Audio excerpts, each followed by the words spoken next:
It's 4 weeks before Purim, or less than that. Time to learn a Purim mimer. And we're going to learn this mimer this week. We're going to continue next week and the week after that. There's a beer on the mimer. And as I mentioned, I don't know the mimer, but we're going to learn from what I don't know, not from what I do know. And the Eibishter's help is going to help us. Okay.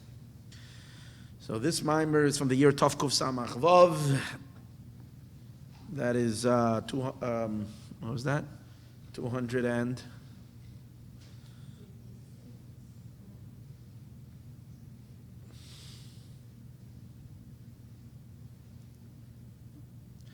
(1806). That's when the mimer is found. So it's 213 years old, this mimer. Ready. And, okay. So the Mishnah, the Megillah, says that my Purim, v'kibala Yehudim, the Yidden were makabel. Hei'cheilu Lasos is that which they have begun to do. Simply, it means that the Jews accepted the mitzvah of Purim. Mordechai gave the Jewish people, Mordechai and Esther, they sent out letters to tell the Jewish people to all the instructions regarding Purim. So it says, V'kibala Yehudim. The Yidden accepted this. Hei'cheilu Lasos, this which they had begun to do. And the Alter Rebbe learns that this is, when it says the Yidden have accepted that which they started to do, starting to do is not referring to that particular acceptance of Purim. But the Alter Rebbe learns that it's related to what Chazal say on a different pasuk on the Megillah, Kimu v'kiblu ha-Yehudim. Kimu v'kiblu ha-Yehudim. Kimu means they have established v'kiblu, and they received, so they accepted. So the Gemara wants to know,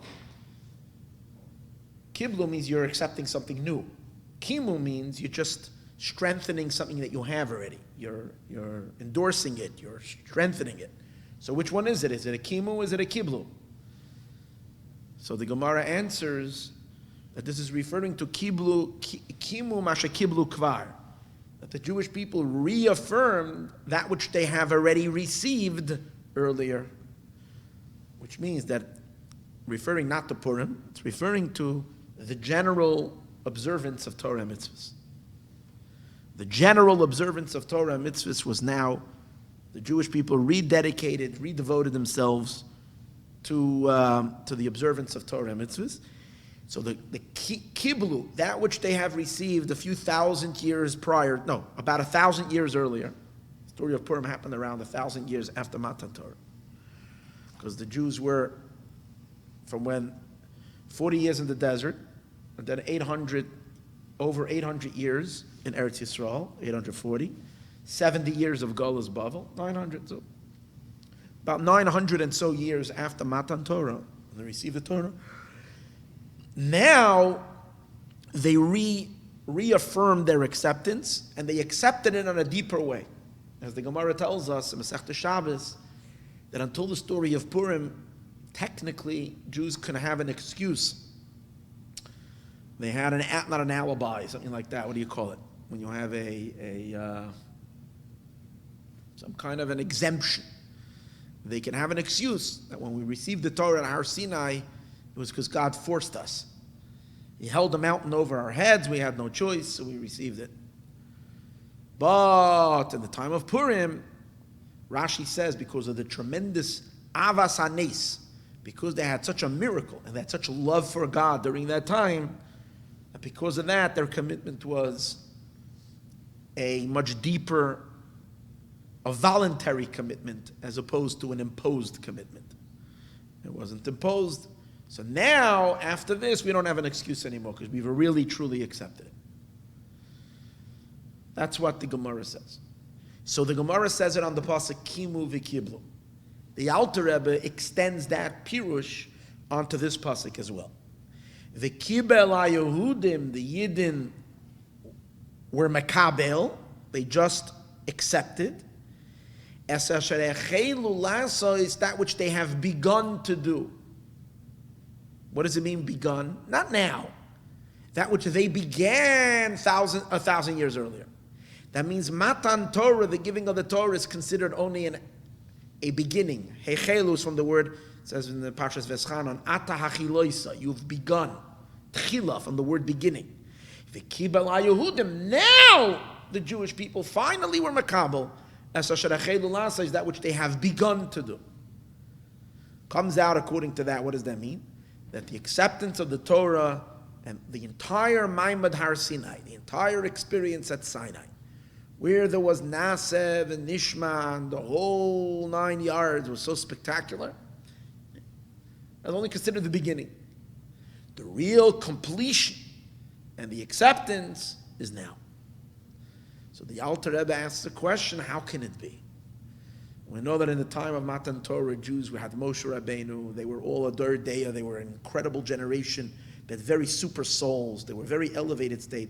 They were in their highest level of spiritual, the highest moments of spiritual achievement, the Jewish people were. They saw the miracles, they went through the Yam Suf, even though it was a pretty short period of time, but they were elevated to the greatest heights of spirituality. And we know that every time our God came and gave them a mitzvah, Parcha Nishmasa, their souls expired out of ecstasy and love and so on and so forth. The story of Purim happened in the end of exile, when Jews were, and before the Geula, and the Jews were battered and broken, but physically, but even more so spiritually. And we know that there was a lot, they were in a lowly state. That's why they went to Achashverosh's party, and they were all, they didn't have that closeness to Hashem. And then earlier that they bowed down to the Tzelem and all these inyanim. And we also know there's a lot of intermarriage going on. It was a big. We find that when Ezra brought the Jewish people back afterwards, they all had to divorce their non-Jewish wives and all that. There was a situation over there. They were not spiritually enlightened and elevated. And yet, how can we say that Dafka at that lowly moment is when that's when they really received the Torah? And the main notion that's going to come out of this Maimer, at least as I see it right now, is that the hoo-ha of Yiddishkeit, the tingling of your sensations and your ecstasy and fire and all that, that's not where it's at. It's in the humble, simple submission in which you surrender yourself completely to the point of total self-abnegation, not in the fervor, the excitement, and the emotional intensity of the moment. That's great. That's wonderful. That's romance. But that's not what makes a marriage. The romance is beautiful, but that's not the durability and the depth of a marriage. The depth of the marriage is commitment that shows up, sometimes 20, 30 years later after they're married, you see the deep commitment. That's where you're husband and wife. And that's what the Eibishter as well. The true godliness comes when we reach the deepest level of bittul, Tasha. And the bittul, the Alter Rebbe is going to explain, that makes us a keli for the true Torah. And the Rebbe is going to explain to us over here that Torah, in essence, is impossible to receive. You can't receive it. The reason why by Har Sinai they barely received it is because you can't receive it. Because you're dealing with a merging of the infinite and the finite. And trying to internalize that. How can you internalize the infinite? If you internalize the infinite, either you cease being who you are, or you're not the. It's not the infinite.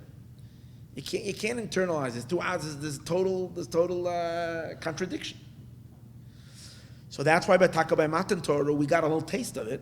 We were somewhat kind of fiddling with this idea, but it wasn't the real acceptance. The real, total, complete acceptance of this impossibility, that the Eibishter should be absorbed in their souls, that God Almighty and the Orein Sof, as we're going to see what Torah is one with God. So for the Torah to be absorbed in their souls only happened in Purim, because on Purim is when we had a first time in history that we had a national act of Mesiras Nefesh. All the Jewish people stood in an incredible Mesiras Nefesh. So even if on their individual Kochas HaNefesh, in their own personal avoda, in their own personal refinement of their emotions, they weren't anywhere close to where the Jewish people stood. Their intelligence, the development of their mind, the development of their emotions, were nowhere close to where they were at the giving of the receiving of the Torah. But in terms of surrender to God and total self-abnegation and giving yourself over with complete bittul to Hashem, happened then because that's when they had Mesiras Nefesh, in the literal sense. This is something that is only discussed, as far as I know, in Chassidus Chabad, is where the Alter Rebbe takes the entire story of Purim and highlights something that is, I don't see it in any other Sfarim, is the Alter Rebbe highlights that the whole story of Purim is that the Yidden had an entire year to make a choice if they're going to be Jewish or not.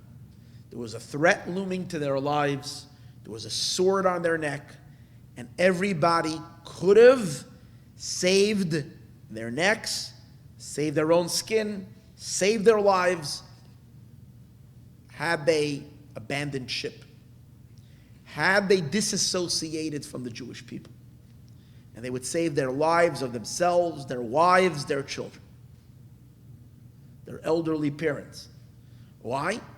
Even though Purim was not a time when we were being persecuted religiously, we were being persecuted more like as a race, not as a religion. But still, the Gezerah was on those people that saw themselves as Yehudim, based on Mordechai's belief of lo yichra v'lo yishtachave. He does not bow down to Haman. That's what v'doiseyem shoynos mikol ham. They have a different das. They have a different religion. So had the Jewish people abandoned their faith and said, from now on, we are Persian and we're not Jewish, they would have left them alone. And they had an entire year to think about it. The fact that for an entire year they did not give up their faith, and it was all across the spectrum. It didn't make a difference how religious and observant people were. Those very same people who married the non-Jewish wives, they too stood in that Mesiras Nefesh. All Jews stood in them. In other words, their Pintel Yid of Mesiras Nefesh was evoked. That complete bittul that lasted throughout the entire year on a national scale brought them to made them into a keli for the first time to be able to receive the Or Ein Sof, the Torah. So therefore the Torah finally clicked. Earlier, like sometimes you download something and it's like downloading, and the thing is turning. So for 1,000 years the Torah was that thing was turning. It didn't, the download was not complete. There wasn't a keli to receive it. And finally, by the story of Purim, it registered. And that's the theme of the Maimer. And all the details we're going to learn.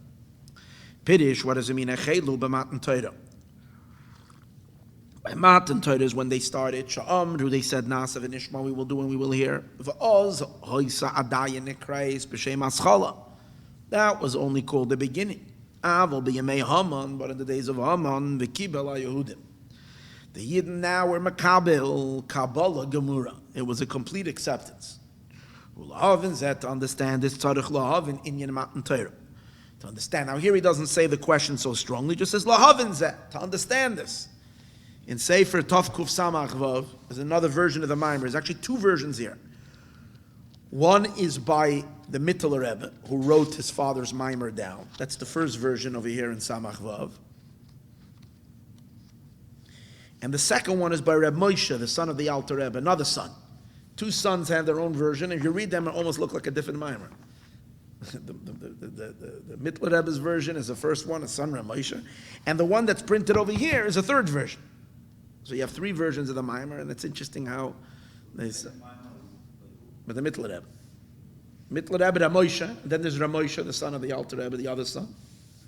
And the third one, the Nusach over here, I'm not sure who's the Tzemach Tzedek's Nusach, from who it is. I'm not exactly sure. There were different Kaisvin, there were different writers who wrote. So over here, he develops the question a little stronger. He says, how can it be?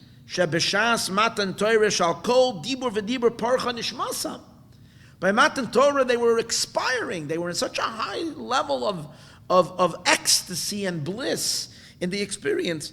That was only the beginning.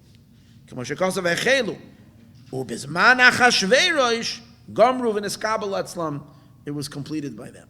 Especially, as we said, in the days of Achashverosh, the Yidden were in a lowly state. Yeah. So, in order to this, we need to look at the Matan Torah and appreciate. The question over here is not, when we're speaking about when the Torah is given, the main theme the Alter Rebbe is going to explain is if you look b'chitzonius, Torah and mitzvahs.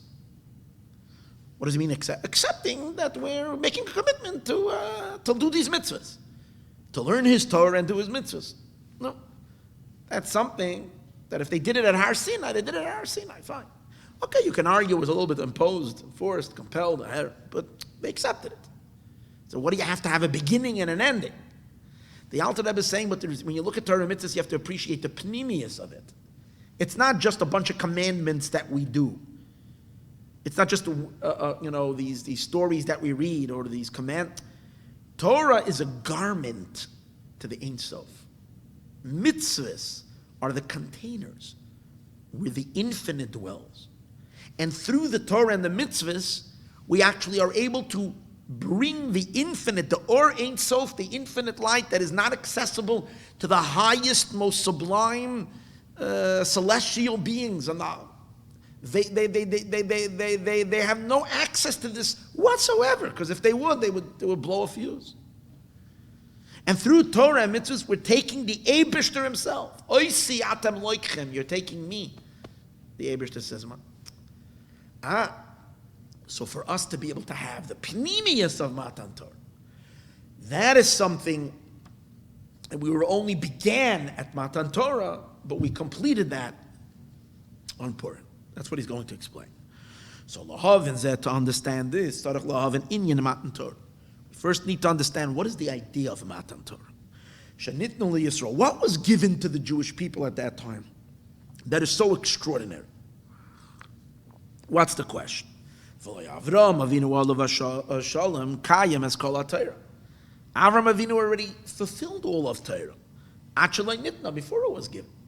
So, that we got the Torah then. If it's just the observance, so Avraham Avinu knew the observance. He had them. What is the quality of the giving? Now it's interesting. The Rebbe is going to explain not so much in this mimer the quality of our Torah over Avraham. That's true as well. When the Torah was given, it's not the same Torah that Avraham Avinu kept. It's much deeper and it's much higher. But the fact that we're saying that Avraham Avinu kept the Torah, it doesn't just mean that Avraham Avinu did the observances. When we say Avraham kept the Torah, means that Avraham too had a shaychus and a connection to the pnimius of Torah, to the godly light that's in Torah. Avraham must, maybe not on the same level like after Matan Torah, but Avraham Avinu definitely had a connection. If he said he kept Torah, it doesn't just mean the physical observances, it means the spiritual content that's in it. But yet, we have to understand what's the Chiddush by Matan Torah. Chiddush by Matan Torah is number one, and this is the main theme that he's going to explain over here, is Avraham connected to the Or Ein Sof, to the infinite. But he was able to do it because of the quality of his neshama. Because Avraham Avinu had such a super soul, such an elevated neshama, Avraham Avinu was able to connect to the Or Ein Sof that's in Torah. And the truth is, Avraham didn't, when we say Avraham kept the Torah, that's what he's going to explain over here, it's the opposite than what we would think. We would think that Avraham Avinu kept the observances. That he did. But the spiritual, we might argue, what did Yidden get more than Avraham Avinu? They got some kind of a spiritual light in Torah, a godly light in Torah. But Avraham kept the observances. The Emes says it's the exact opposite. Avraham Avinu did not do the Torah and mitzvahs in the physical form. Because Avraham couldn't put on tefillin. Why couldn't he put on tefillin? Because in the tefillin there's parchment that say, Ani Hashem asher etzesi eschem eretz Mitzrayim. I am God, took you out of Egypt. The truth is it doesn't say that in the tefillin. In the tefillin you have Shema, V'hoyim Shemoya. Yeah, but it says, in Kadesh and V'hoya Kiviyacha, it says a bunch of times that the Eibishter took us out of Mitzrayim. And then all those parshias weren't shaykh. They didn't. That there was no Yetzias Mitzrayim yet. So what was to write that physically? The whole thing never happened. So obviously, when we say Avram kept tefillin, it means he kept the concept of tefillin, not in the physical form. He didn't do the material mitzvah, spiritual energy of tefillin. Oh, so what happened? The godly light that we are mamshech with through tefillin, Avram Avinu was mamshech through his avodah. Through what was his avodah? Spiritual, abstract avodah. A meditative kind of a service, and a service where Avram was generating godly light through his powerful, powerful love that he had to Hashem. His unbelievable passion, fervor, and yearning, and fiery love to God was caused a flow of divine light into his neshama. That was Avraham Avinu's fulfillment of Torah. Whenever we do a mitzvah, we also cause a channel of God's light. But Avraham Avinu did it through himself. He was able to accomplish it solo, himself, without a mitzvah, because of the mila of his neshama. Because he had such an elevated, exalted soul that is mushrash in Keser, which is the Ein Sof. So even though when his neshama came down to be Avram's neshama, it already became more or less a fixed creation. But at the core, it was a light of Or Ein Sof. So therefore, Avram's love can trigger the Or Ein Sof. Our neshamas are not kalim for such intense light and for such on its own. So since we can't do it, the Eibishter gave us instruments in which we create the kalim that Avram Avinu could do from within in his own psychological experience. What Avram could do in his meditative service, we even if we're spacing out, and even if we're totally not there in that passion and that love, we can still accomplish it. Just through a physical action, that we do with sincerity. We do have to do it with sincerity. We have to do it with a desire to get close to Hashem. But when we do that, we actually channel the light. And as the Rebbe is going to explain, we actually channel even higher than Avraham Avinu, and even greater than Avraham Avinu. But the main point that he's going to bring out over here is that the general connection, to be connected to the infinite, Avraham Avinu was constantly connected to the infinite, and he did it, he generated it on his own, through his intense love. We received that by Matan Torah. But he's going to explain that even though we received it by Matan Torah and we have Kalim, the Kalim we did the Kalim of the mitzvahs, but we, as the Makayim HaMitzvah, the doer of the mitzvah, the Neshama, yes, the Torah was Shora in the godliness was dwelling in the mitzvahs, and the godliness was dwelling in the Torah, but the people were not releasing that godly light from the mitzvah into their neshama. Why? Because they themselves were not kalim for this light. By the miracle of Purim, and because of the avodah of the Mesiras Nefesh the Jewish people had on Purim, they became kalim to be able to receive this light. Because they reached extreme bittul. And bittul to Or Ein Sof, that's what makes you the keli to be able to receive the Or Ein Sof. That's the idea. So let's read it inside. Yes? That he's going to explain also. That's because of the root of the physical world. Physical world being at the most extreme end of creation, and therefore the farthest away from Hashem. Dafke in the physical material world is embedded, is rooted at the very quintessence of Hashem, and therefore it can trigger, when you do with it what God wants you to do with it. Now Hashem did not give that code to Avraham Avinu. So Avraham Avinu could not stimulate the divine through physical actions.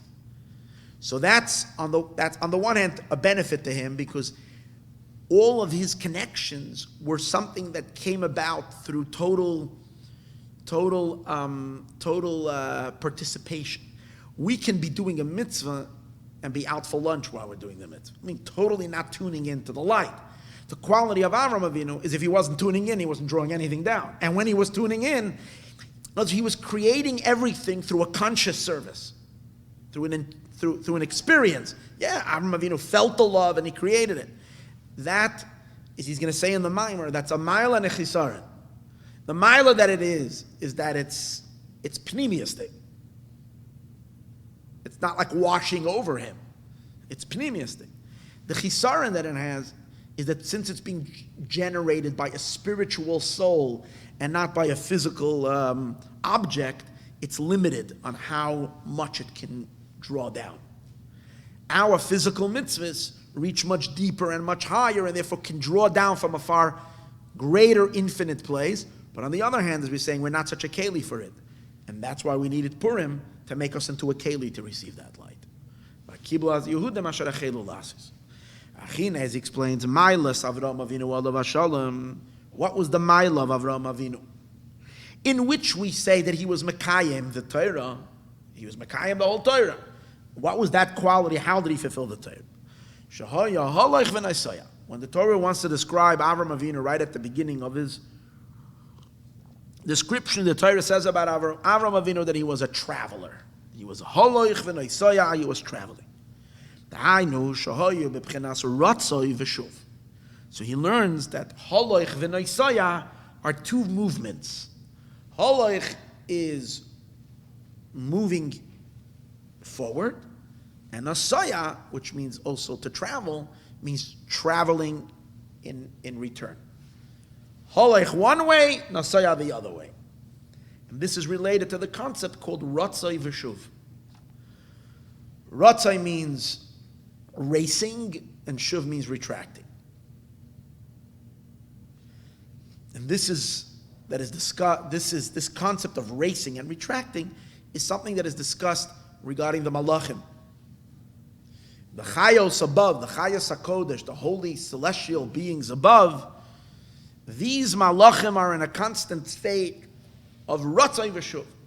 They race with incredible fiery passion and fervor towards the light of the Shekhinah. Because the chayos, the very high angels, they perceive the light of Hashem, the energy of God flowing. So they race towards that light with a desire to cleave, to experience more of that oil. But as they get close, they suddenly retract with tremendous awe and fear that throws them back. And that's Ratzei V'Shuv. He's going to explain that there is no other way to connect to God without this Ratzei V'Shuv. If you're connecting, especially if you're going way beyond where the angels are going. When you're going, the angels are going to connect to the limited godly light flow that flows in Seder Ishtalshalos. That's where the angels are going to the name of Elokim, to the limitations of the divine, name Shakai or whatever. But if you want to unify and connect to the Ein Sof, that's beyond all names, or if there is a name, it's Haya Hoive V'yeh, transcendental name of a God, Hashem's Shem Atzmi. That means a relationship to the Or Ein Sof, to the Infinite One. That can only be connected to through a yet and a no, through touching it and retracting from it. Because obviously, if you go all the way in, then you're a goner. Understand? You're a goner. You're a goner. And that's like happens to Ben Azai. He went there and didn't come back. And that's not the kavanah. So there can only be a ratzei v'shuv, as he explains over here. The ma'il of Avraham Avinu shoya hoylach v'nesoya. He was going and coming back. Dahainu. And we know that. And what was his connection to Hashem? In what mode was he connecting? Shahaya b'bchinas ratzei v'shuv. He was in a state of ratzei v'shuv. Bishvil shahoyse midasai midas ava. His midah was a midah of love. So the love is what's driving him to the Ein Sof. It's driving him to God. Avraham Avinu served Hashem. He's the source of love. Every type of love that every Jew ever feels to Hashem, it's flowing through Avram's neshama. Avram is the reservoir of love. And his love to Hashem is his love to Hashem is boundless. His midas ava. Now, the love, however, should only cause a one-way direction. When you're loving, you go in one direction. You're being drawn towards the one you love. We're saying that Avraham Avinu was holoich, he went, v'nosoah, he traveled back. He didn't get caught up only in one direction. He would constantly run and retract. What's the retraction? That's because his love was permeated with another ingredient. It was the ingredient of bittul. Bittul means nullification and surrender. Love generally is a feeling of what? I want, I need. So love is it's a strong feeling of seeking, wanting fulfillment. I want something. Bittul is a silencing of self. Avram's love was a mixture of love and bittul, which is the opposite, which is in a sense the counter to the love, which kept him balanced. Because had Avraham Avinu just not had the bittul, and just had a love, which is based on feeling his need and want to connect to God and satiate himself with endless, then he would just go all the way in and be sucked into the Ein Sof to the point that he wouldn't survive. So Avraham Avinu countered the love with a retraction. Something overpowered him, in other words. And what is that? It's like in a relationship. You love the one you're in a relationship with, but then there's a certain point where you can't think of what you want. I want the closeness, but it's also, so what do you want? It's like, I want to be close to you. Okay, now what do you want? You need, this is what you want. So now I'm stepping away from my desire to cling, and I can be of service. I step away, and being of service to you means I need to step away from the clinging. In truth, it's the ultimate clinging. But it's a, she says, Avram's Avinu's midah was midas ha'ava. His midah was a midah of love. Bepchinas bittul elav yisbarach.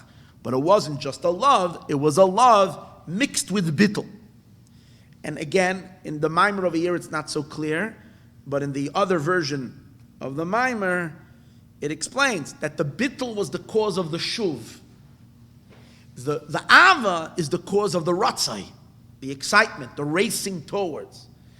The fact that Avraham Avinu was not just racing towards Hashem all day, but he was running around taking care of all the sick people and hungry people, and Avraham was teaching it, that was because he knew what does the Eberster want. So that's the bittul. Ki Avraham, now where do we see? Avraham we know is love, that we know. Avraham is chesed. But where do we see that Avraham has bittul? And by Avraham love, it says Avraham Ayahavi, Avraham who loved me. But where do we see Avraham bittul? By Moshe Rabbeinu, we know he's a man of bittul. Because Moshe said about himself, V'nachnu ma, I am what? But where do we see Avraham bittul? So first of all, it says by Avraham Avinu, V'anoichi afar v'efer. I'm dust and ashes. So you see that extreme humility and so forth. But it's also hinted in his name. If you take the word Avram, you get the word Ever Ma. Ma is, as we said before, the ultimate experience of Ma, being batal, having no being, abnegation of self. I have no self. And Aver means a channel. He's a limb. He's a channel for bittul. That means his very being was channeling love and bittul at the same time. His energy is love, but he's channeling bittul. Ki Avram Aver Ma. Bittul zam, this bittul. Oh. So where did this bittul come to Avram Avinu? Who are Yedei Yizboinanus? It's interesting. In a sense, the contemplation that he's going to explain now is a contemplation that can cause both love and bittul. And it's interesting, in the Maayon over here, it seems to be saying that the main idea of this contemplation, this is boinenus, that Avraham Avinu constantly contemplated, was what stimulated the bittul by Avraham. His boinenus is through this contemplation. Which contemplation? It says, Yahalelu Hashem Hashem.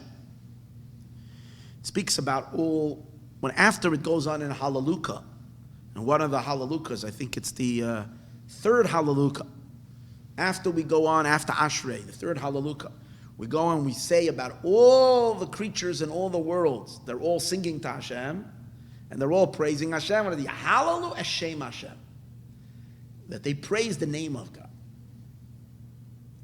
And the emphasis over here is that the appreciation of all the beings that there are in the world that recognize Hashem. Down here is a place of ignorance. Down here is a place of darkness. But up there, a little higher than this dark world, is full of light. And all creatures and all beings are constantly singing to the Eibishter. But what are they singing? They're singing God's praises. And what's their praises? Coming from their appreciation of the divine. But what are they appreciating? They're appreciating God's wonders in creation.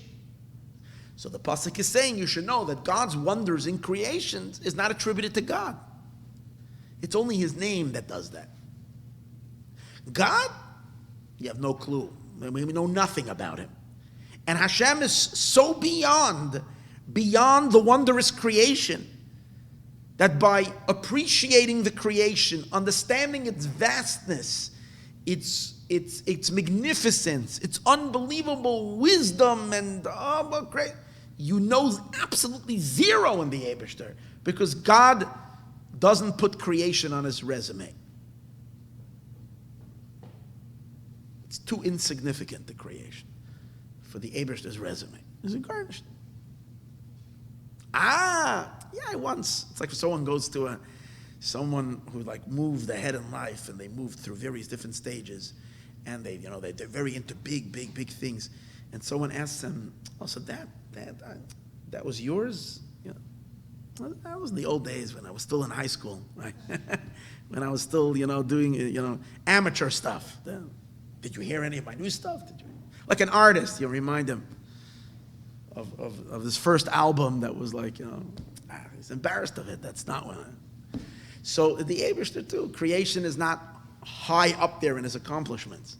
It's something that he is so uninvolved with, because it's only his names, because creation is only deriving from the Eibishter's name. That's what we're saying. Yahalelu Hashem Hashem. They praise only the name of Hashem. Why? Which the name of someone is not of a comparison to the person himself. And we continue. What do we say? Kihu, Yahalu, one of the psukim, Yahalu Hashem, Kihu tziva v'nivra'u, because He commanded and they were created. So simply, what's the Kihu? What's the Kihu referring to? Yahalu Hashem Hashem, praise God, why? Because He commanded and He created. The Alter Rebbe is learning like this. No. Yahalu Hashem Hashem, praise the name of Hashem. That you can praise. But Kihu, He Himself, you can't praise in creation. Why? Because He Himself, His relationship to the creation is in a manner as if creation happened without His involvement.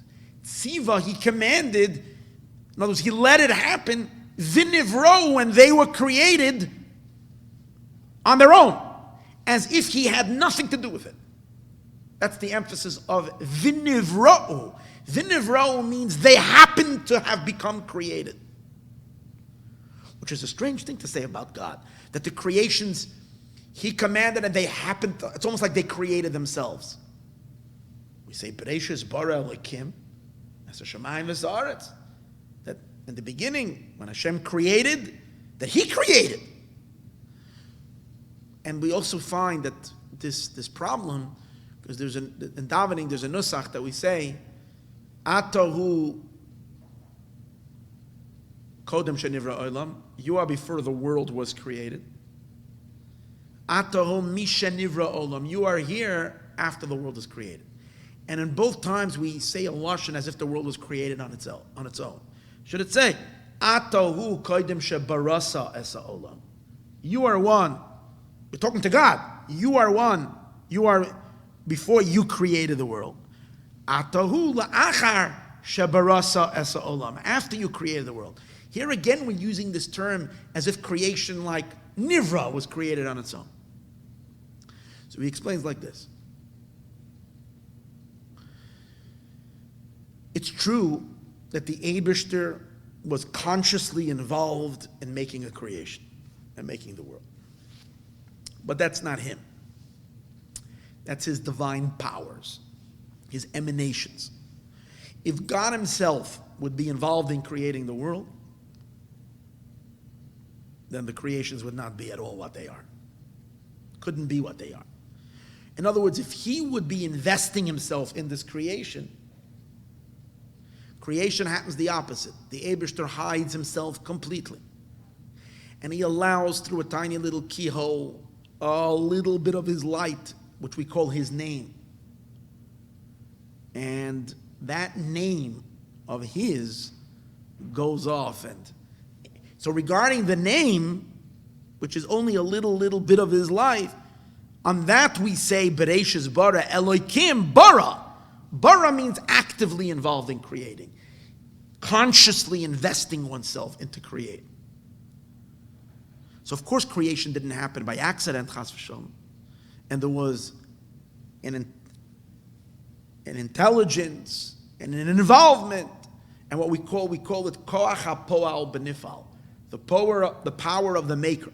It's like when a person is doing something, they invest their mind and their koiches in what they're doing. But what happens but that we see even in a human being, that there are certain times when you're sitting there and you're listening. Some people are listening to a class, and they're fully involved in listening to the class, and they're scribbling, or what you call it, what's the word? They're doodling.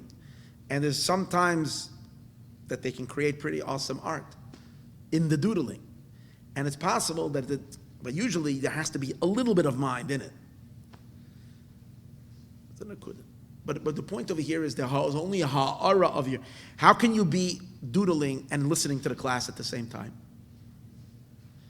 And the answer is, it's only a ha'ara from you. That doodling is not your finest art. It's a ha'ara, array of a talented artist. There's only an array of them that has doodled up this page. But the artists themselves was at that time paying attention. And obviously there's a world of a difference of the artist when the artist is doing art, and which they're going to sell for $1 million. And which means that they're investing their mind and themselves in it. Or when their minds are occupied, they're not invested in that. But an array of them, because of their artistic talents, even the chitzaynius hanefesh, that goes in, that the hand already can kind of do on its own, or by cruise control, and it can write up, it can make something really, with 90% of their brain, or 95 or 98% of the brain not being there. And by the Eibishter, it's infinitely more than that, in the sense that this ha'ara is so completely inconsequential to God. The ha'ara of Hashem, the ray of Him, which is His name, which is invested and involved in creating consciously, but to the Eibishter himself, He's totally beyond it. That means that the experience of all that there is in all realms of creation, including the Gan Edens and everything that are there, they're just so marvelous. They're so exquisitely incredible. To someone that truly appreciates this idea, it all becomes absolutely meaningless. Because you realize that everything that exists in the created realm, as powerful, as unbelievable, satisfying, and satiating it is, it's not for someone that realizes that the true creator who created it, who created all this, hasn't expressed himself at all in this creation. And therefore, with tremendous curiosity and with tremendous desire, I want to get to know who is the artist, who from him comes all this art, but infinitely transcends the art, called creation. That creates, now that kind of an appreciation, understanding, is to the Ein Sof. That's what we mean Ein Sof, to the Eibishter himself. To that which is, he calls it Soviv Kalamin, which is encompassing all worlds, bigger than the world, higher than the world.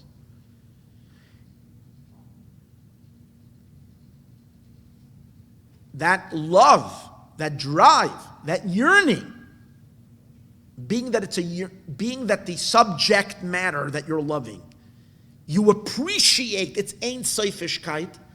It's not just that you know he's Ein Sof.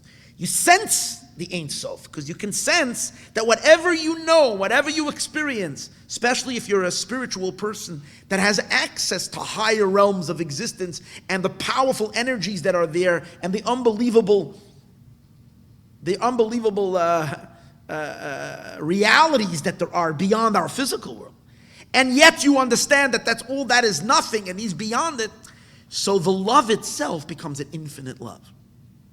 It's an Ein Sof. It can never be satiated. It's believable.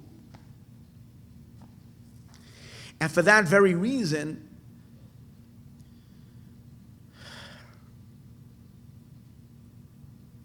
now the question is, if you desire that reality, does that reality actually respond to your desire? And the answer is yeah. The Eibishter is available for those that are seeking him out. So the Eibishter does respond to the one that's yearning for him. And when we say respond, means he reaches back. You're reaching for him, he's reaching back. But when he's reaching back how? With all of his Ein Sofishkeit, as he is. Ein Sof, because that's what you want. You want me as I am, not as I'm expressed in the world, but But if that light and that energy is now released to the soul of the seeker, of the searcher, what is that going to do to the soul of that searcher? You can't be a created being, a finite being, and experience this infinite ecstasy, this infinite light, this infinite energy. So the only thing you can do is you can touch it. You can touch it and then pull back. Touch it and pull back. And every time you touch it, you get a bigger taste of it, so you want it even more. It stretches your vessels even more, and that all is part of this infinite spiral.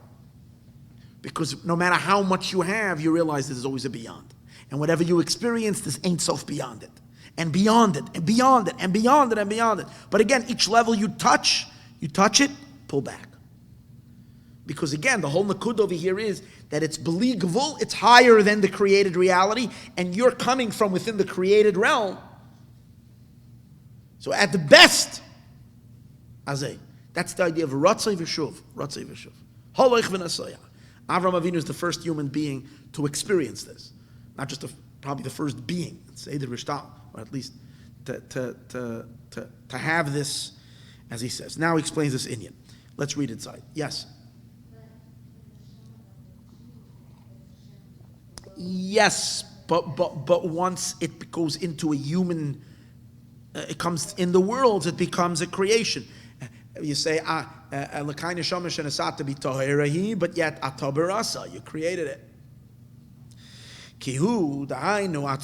You're right. Had the Jew's neshama not be divine, then he couldn't even touch it for a second. And he wouldn't even yearn for it, because he has no idea what to yearn for. Because our neshamas really truly does come from outside, that's why we have it kind of in our subconscious memory, if you can say that there is something beyond that I'm looking for. Kihu, what does that mean? Dahainu atzmusa yamuhu say Hashem's very self. Tziva v'nivro, we commanded and they were created on their own. Shaloi shayach olav yizbarach loymar. You can't say about the Eibishter himself. Shabara esa olamois, that he created the world proactively. Involved keniskaliel kiloshin bara, because when you're saying he created the mashma, sheyesh koyach hapoel benifal, there is a power of the poel being invested and therefore absorbed in the thing that he's making, which means I'm occupied. And you can't say this ela b'shmoisav yizbarach. Regarding Hashem's name, you could say that's why the Torah does use the word bara, but only on what? On Elokim. Elokim is already a koach, a specific. Elokim is malashon koach. It's a certain koach of the Eibishter. It's a power of him. It's not him. K'mashakasa b'reishus bar Elokim. That's Elokim. Hu shmoisav shalakadosh baruch. That's Hashem's names. Avalatz Musa Yamuhusay, but Hashem's very self. Kiviyach. Hu rak. What's the relationship of creation to the Eibishter himself? Ki'ilu tziva. It's as if you can't say that creation happened without his permission, without his knowing of it. But you can't say nothing. But it's as if he commanded, and others did it for him. So it's as if it happened on its own. V'nivro. Memela on their own. She'ein lam erech v'yichus klal elav yizbarach. They don't have any comparison, any yichus, any type of association to the Eibishter himself. Ki nizgav shmoi levadoi. Ki afilu b'pchinas nizgav. Even a level that's called nizgav. Nizgav means even a transcendental level, which is nizgav. It's above the worlds, even above the highest worlds. Even that is only his name. Dahainu b'chinas soiviv kalalman. Even the soiviv kalalman, which is already, in the Zohar we always read, and we learned about this like a million times, the Mamala Kalalman is the indwelling light of God that relates to each creature and each being individually. That's Hashem's, that's Bereshis Bara Elokim, Mamale.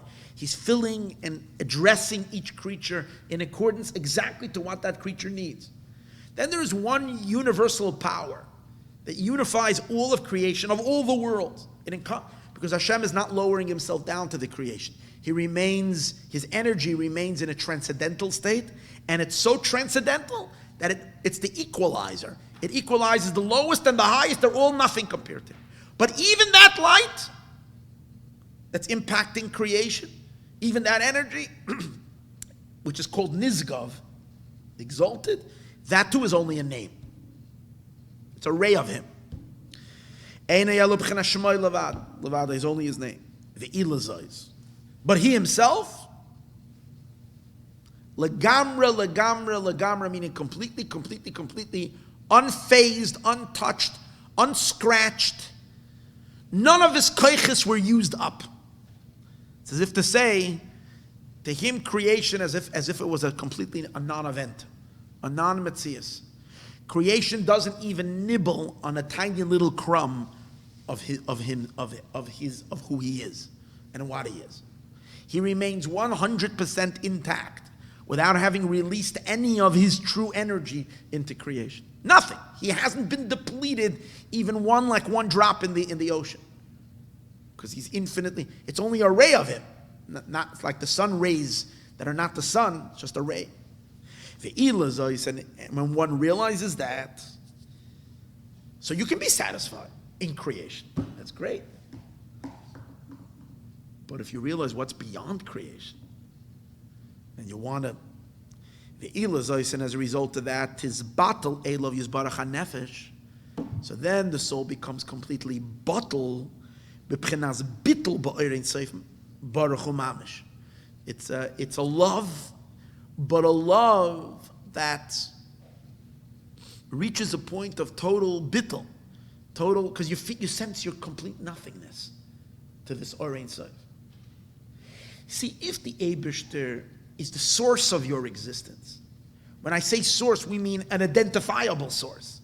His talent he put into me, I'm his handiwork. So then I have a shaykhus already with him, because my being has some value to him. and therefore it has some value. I'm not totally bottle. I'm not totally nishkan inyan. I'm totally not quite on the contrary. This is an expression of who he is through me and through him. So I'm a somebody. But when I realize that all of this creation doesn't impact him at all, so I'm a total non-being, garnished. And so when I'm facing the Or Ein Sof, I become bottle to the point as if I don't exist.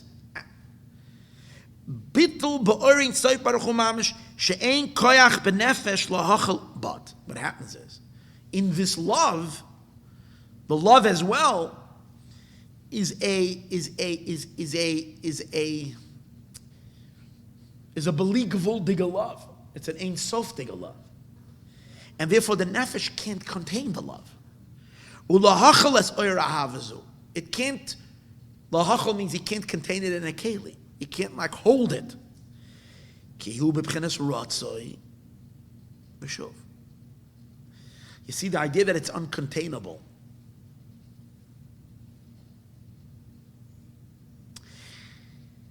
If it's a madrega that you can latch yourself onto, you can know the being that you're. So then you can be in a state of ratzai. You cleave to that individual, that being, that entity, and finished. You're satisfied. You're there. The fact that it's Ein Sof, it's Eini Yachal Lahachal Hazeh. So the nefesh, I guess it's a little hard to lush, not hard to lush, it's not exactly what he means. Because then, Mamanashach, you have a choice. Remain plugged in over here, you dissolve. So you have to pull back a little. But as you pull back into being, into yourself, what happens? And you don't have the satisfaction from having, because you realize the one that you're connecting to is Ein Sof, Ein Sof, Ein Sof. So it drives you back into the Ratzai. And so it is in a constant state. Ki em bebchinas Ratzai v'shuv, but in a state of Ratzai v'shuv. V'zu ha'isa ma'ilus ha'madreges Avraham. And this is the quality of Avraham Avinu. Haloich v'naisaya, traveling and retracting. Now, is there ever a way when we can say that this Or Ein Sof does settle somewhere? And Avraham Avinu, it never settled in his soul. So Avraham Avinu was like always on an edge in the sense that he never feels that he has it. So he's always driven for more and more. Is there ever a manifestation of this in a keli? Yeah, at the end of all of our hard work for thousands of years, the Or Ein Sof will reveal himself down here in this world. And inside each and every one of ours neshamas and consciousness.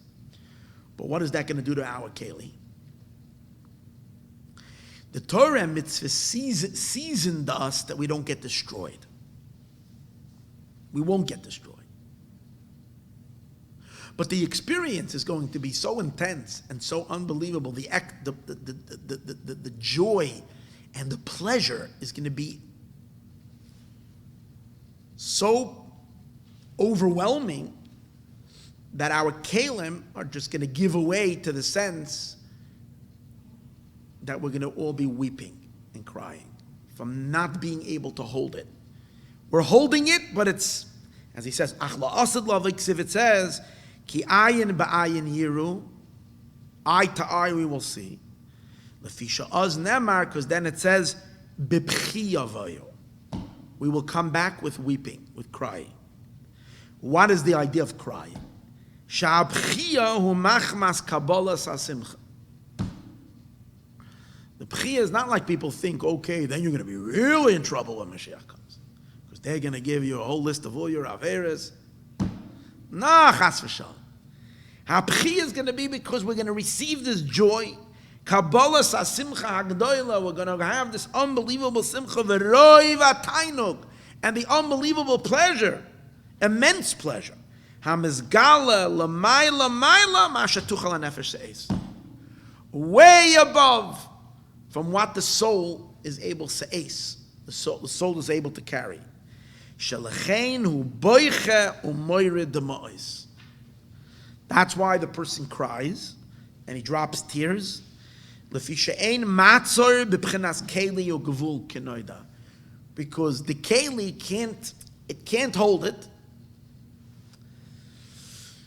So it seems like it's hard the difference between Avraham Avinu's experience of the Or Ein Sof and our experience of the Or Ein Sof la'asid. By Avraham Avinu, it seems to be that the dominating factor is that it's higher than him. He touched it and retracted and touched it, but the Or Be'etzem remained above his keli.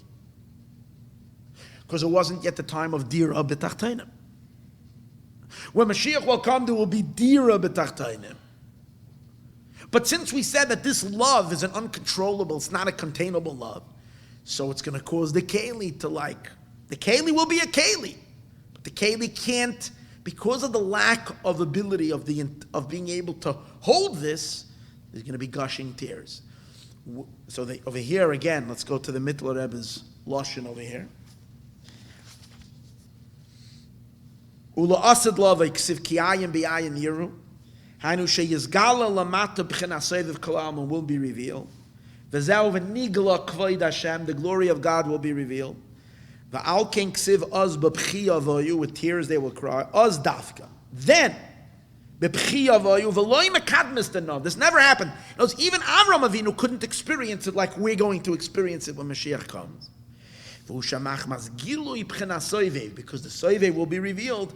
Ein oir ahava misyasheves bekli halev ubekli hamoach. The love that we will feel does not settle in our keli of our heart and the keli of our moach klal, and therefore, but since it's being in a keli, va'al came it made tchikas hamoach. And that's why, because it's pressing the moyach,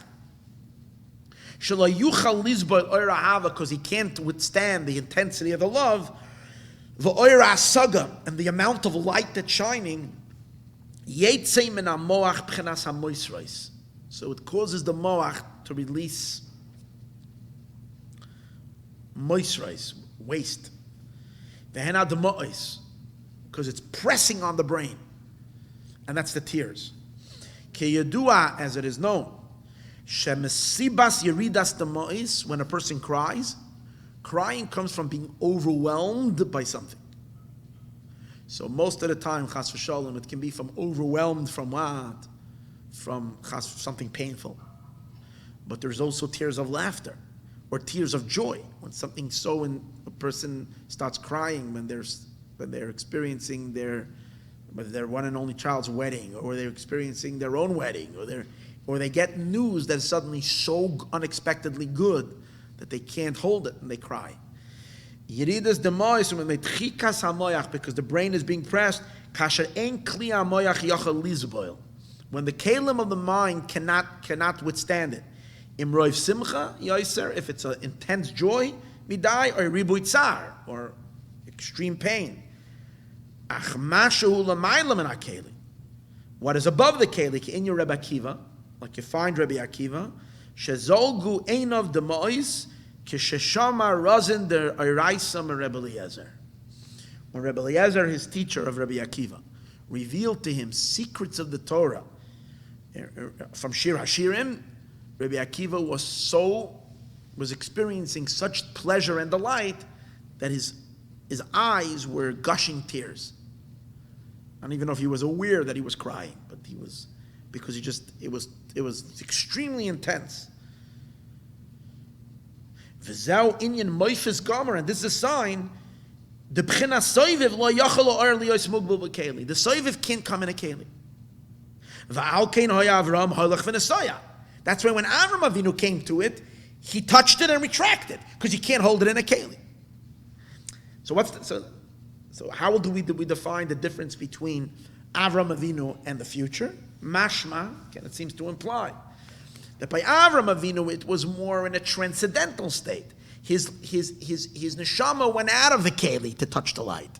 His experiences were like outer body experiencing, above, but he had to come back in his keli. So it was out above his heart. And but Mashiach will come, it will come down in your kelim, But the Kalim will experience a real shakeup because the intensity of that will cause the overwhelming release of tears and of crying.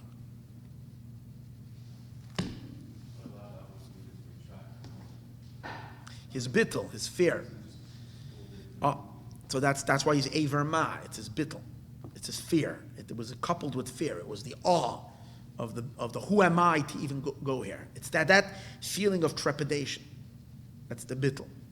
That stops the suction, so to speak, from him to become sucked up in that infinite ecstasy and bliss that can just pull him completely out of his keli.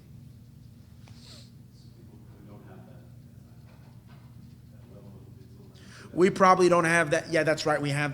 That's why in history there are these spiritual accidents.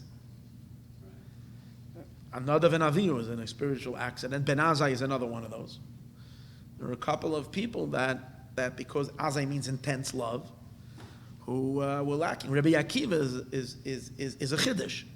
Rabbi Akiva was nichnas b'shalom v'yatza b'shalom. He had that perfect balance of being able to go there and retract. Now we continue inside. Now the Maila of Avraham Moisa Gedolim Ha'oid. Avram's Avinu's quality was very, very great. Mitzat Shirish Nishmasa. But Avram Avinu was able to live in this twilight zone, if I can call it, between total kloisa nefesh and total suction into the Or Ein Sof and retaining that balance. So Avram was able to be there. Why? Because of the shorish of his neshama. Because it's very, very high. And the Tzemach Tzedek explains over here that it refers to Avram Avinu as Adam HaGadol. The Medrash refers to Avram Avinu as Adam HaGadol Ba'anakim. Avram Avinu is the biggest giant. Adam HaGadol Ba'anakim. The giant. Amongst the giants, he is the biggest of them. Yes, and the Medrash actually says that when a person has one huge beam, for only one super big beam, where should they put it in the house? You put it in the center, right in the middle. Put a few not such strong beams in the front, but in the center, that's going to carry most of the weight to the house. That's where you put the big beam. So the Medrash says that Avraham Avinu came 2,000 years after in world history. He wasn't at the beginning. He's not at the end. He's at the center. Because Avraham Avinu was a support beam for all the generations that passed and all the generations of the future. At kedei kach, that when Moshe Rabbeinu tried to compare himself to Avraham Avinu, Hashem said to Moshe Rabbeinu, "B'makam gedolim al ta'amid." In the place of the giants, do not stand. So it seems like Tzemach Tzedek says, in quality of neshama, in some ways, that Avraham Avinu is higher than Moshe. And other times, we always learn that Moshe is higher than Avraham. The Tzemach Tzedek explains that Adam Arishon is the madrega of Chachma of Atzilus. Chachma of Atzilus is called Adam Arishon. And Avraham Avinu is higher than Chachma Vatzilus. Because the root of the Shirish of the Avos is in Keser. And that's what he means over here, Mitzat Shirish Nishmasa. So he had a capacity of love to the Eibishter that's really Ein Sof. And he had the capacity both of the love and of the bittul. V'loi kol adam zeichel hazeh. And not everybody can be in this place. First of all, most of us, to be able to drive ourselves to such love. Most of us, to be able to even experience this kind of a desire. We want Getlichkeit, even if we are a spiritual people, but we want the Eibishter because we appreciate the goodies that God has for us. But that means that the love is the love is set in connecting to Seder Ishtalshalos. What do we mean it's connecting to Seder Ishtalshalos? To the to the God, we spoke earlier, the koyach hapoyel ba'anifal, the power of the Eibishter that's within the world. But for us to be able to have such a sense of the abstract or that which is above and beyond, we don't sense it. We maybe can learn it about it in Chassidus and learn about it, but to sense it to the point that it triggers such an intense reaction, emotional reaction. And that's why the Torah was given to us. Basically, so that we should be able to connect to the same place that Avraham Avinu, even though we don't have the mental and emotional capacity to do so. And soul capacity. And that's why the Torah was given to us. And being that this light, hold it, and being that the place where Avraham Avinu connected to is something that is uncalable, and because it's inherently uncalable, the way you connect to it is it shines in your keli and it retracts from your keli. In and out, in and out. That's why the Eibishter gave us a mechanism of this in and out, keli and non-keli experience, and that's Torah mitzvahs. And because he's going to explain that in the mitzvahs you have this ratzoi v'shuv, this keli and beyond keli constant state, this love and the bittul, the ratzoi v'shuv, the love and the bittul. He's going to explain it's expressed in positive commandments and prohibitive commandments. A yet and a no. A plus and a minus charge. At the same time. And that's why the Torah was given 248 positive commandments. And 365 prohibitive commandments. This is the ratzai, the racing forward, and the shuv, the return. Ratzai b'mitzvah saseh. In a mitzvah saseh, simply, the simple meaning is, in a mitzvah saseh, what's driving the mitzvah saseh? You're doing an activity that what? Which is, you're doing a holy activity. The Alter Rebbe says, what drives a person to want to do a mitzvah? His love for the Eibishter. So you want to connect. So even though we understand that our love that we're experiencing to the Eibishter as an inspiration to give tzedakah or to do a mitzvah is barely any juice to it. And even if it's intense, it's still not ratzai where we're racing out of the keli completely. So the chayra, what is he saying over here? That in a mitzvah saseh, we kind of have the ratzai. We'll see in a minute. The shuv b'mitzvah lo saseh. In a mitzvah lo saseh, you have the retraction. You have the shuv. And simply is that, basically it's like this. It's on a simple level you can say. Of course it's not the ratzai v'shuv. That's the whole point. We don't have the soul. We don't have such an elevated neshama to be able to experience such lofty desires and such lofty contraction. Number one, we don't have this yearning for the Ein Sof. Number two, if we would have the yearning for the Ein Sof, we probably wouldn't have the brakes to slam on the brakes and pull back. We don't have such self-control. You realize what you have to have over here? You have to have, first of all, an intensity that we can't even dream of. And then on the other hand, the self-control to pull back. We don't have both. But we can say that in Torah mitzvahs, the Eibishter does it for us. He's giving us Torah mitzvahs. But there is a tenua, a trace of ratzai v'shuv in the manner in which you do the mitzvah. In a mitzvah saseh, you're inspired with love. You want to connect. And in a mitzvah lo saseh, you're contracting, you're surrendering your desire for God's will. Chas v'shalom, a yid wants to do an aveira, wants to do something wrong. And he contracts and pulls back. So it's reflecting the shuv that Avraham Avinu has in retracting. Because the difference between ratzai and shuv is, ratzai is more an expansion of self. I want to be close to you. And shuv is a responding to something bigger than you, causing you to contract. And that you can see in mitzvah saseh and mitzvah lo saseh. But the Tzemach Tzedek says something much deeper over here. He says that it's not enough. We don't mean over here just, or meaning he doesn't say that, but that's the way I'm understanding why he has to say the next day. It doesn't mean over here just a tenuah of ratzah and a tenuah. If you need ratzah v'shuv to connect to the Or Ein Sof, you're not having that just because you have a mitzvah. This that Avraham Avinu was able to generate within himself, a ratzah b'li gevul, a love to God that's Ein Sof, because he perceived mentally through his hisbaininus and through his neshama quality.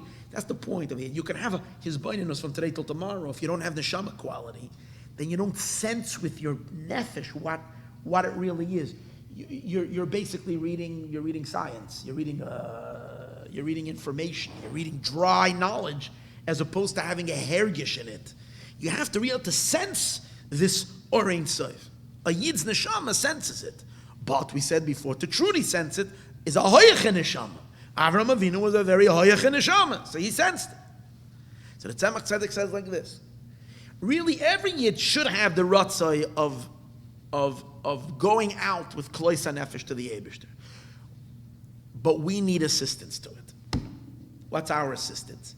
The mitzvahs asay gives us an assistance to actually have the ratzah during davening. What is that? Here's the thing. We need a stimulus to stimulate it. The mitzvah is the Eibishter's ratzah. When we're doing a mitzvah, we're taking like a pill. We're swallowing God's ratzah. When we swallow that ratzah, the pill, then the capsule, what happened? The physicality of the mitzvah is the capsule. Inside is the powder. The powder is potent stuff. It's God's infinite will. Once the capsule dissolves, I guess in the heat of davening later, after you do the mitzvah, you dissolve the capsule. The powder suddenly is released. So suddenly your soul suddenly feels the Eibishter's ratzon. And the Eibishter's ratzon is the Sof of Kol Almin. It's that infinite light of the Eibishter. So the nefesh gets an internal feeling of the Eibishter's ratzon, which causes the nefesh to be able to unearth this infinite love. So as a result of the mitzvah, that's what the pasuk says.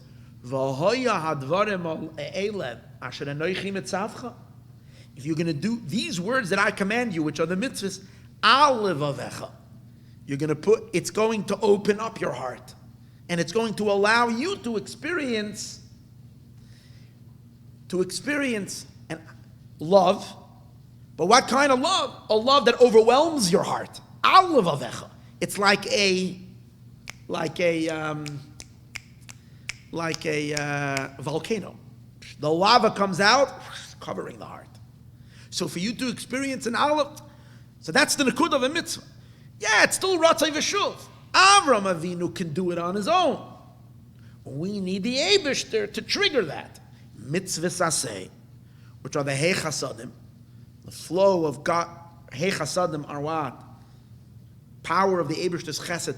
The Eibishter's nizgala. The Eibishter's nizgala himself to you in your nefesh through a mitzvah, enabling your neshama to reciprocate with that kind of infinite love that Avraham Avinu had. A mitzvah loisa say empowers the contraction, the pulling back.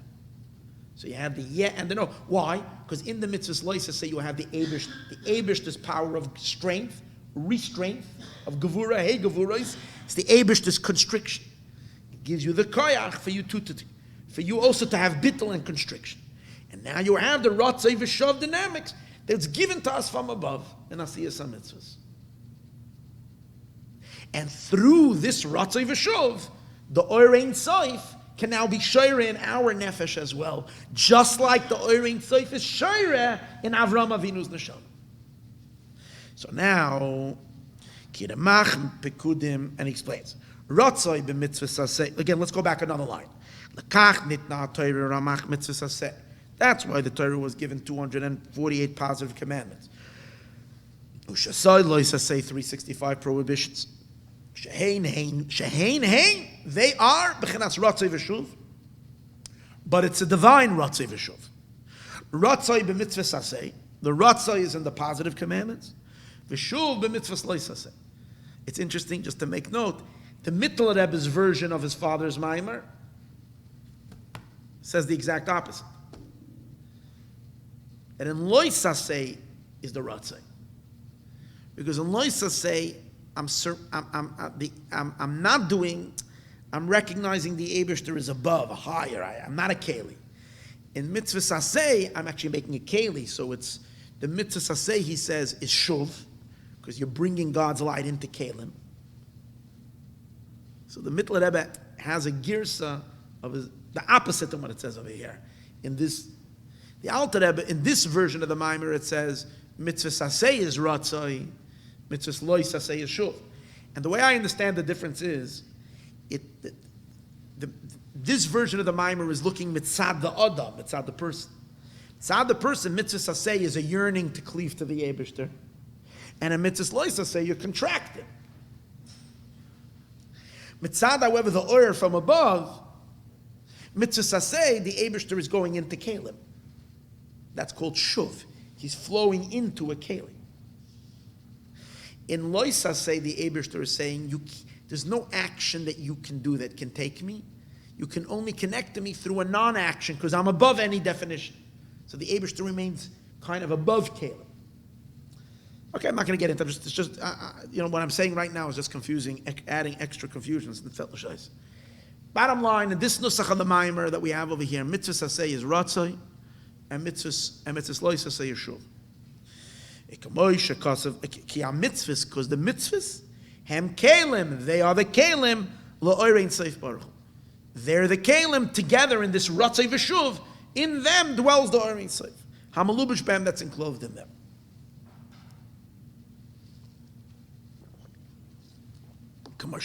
Like it says, Vayered Hashem al Har Sinai.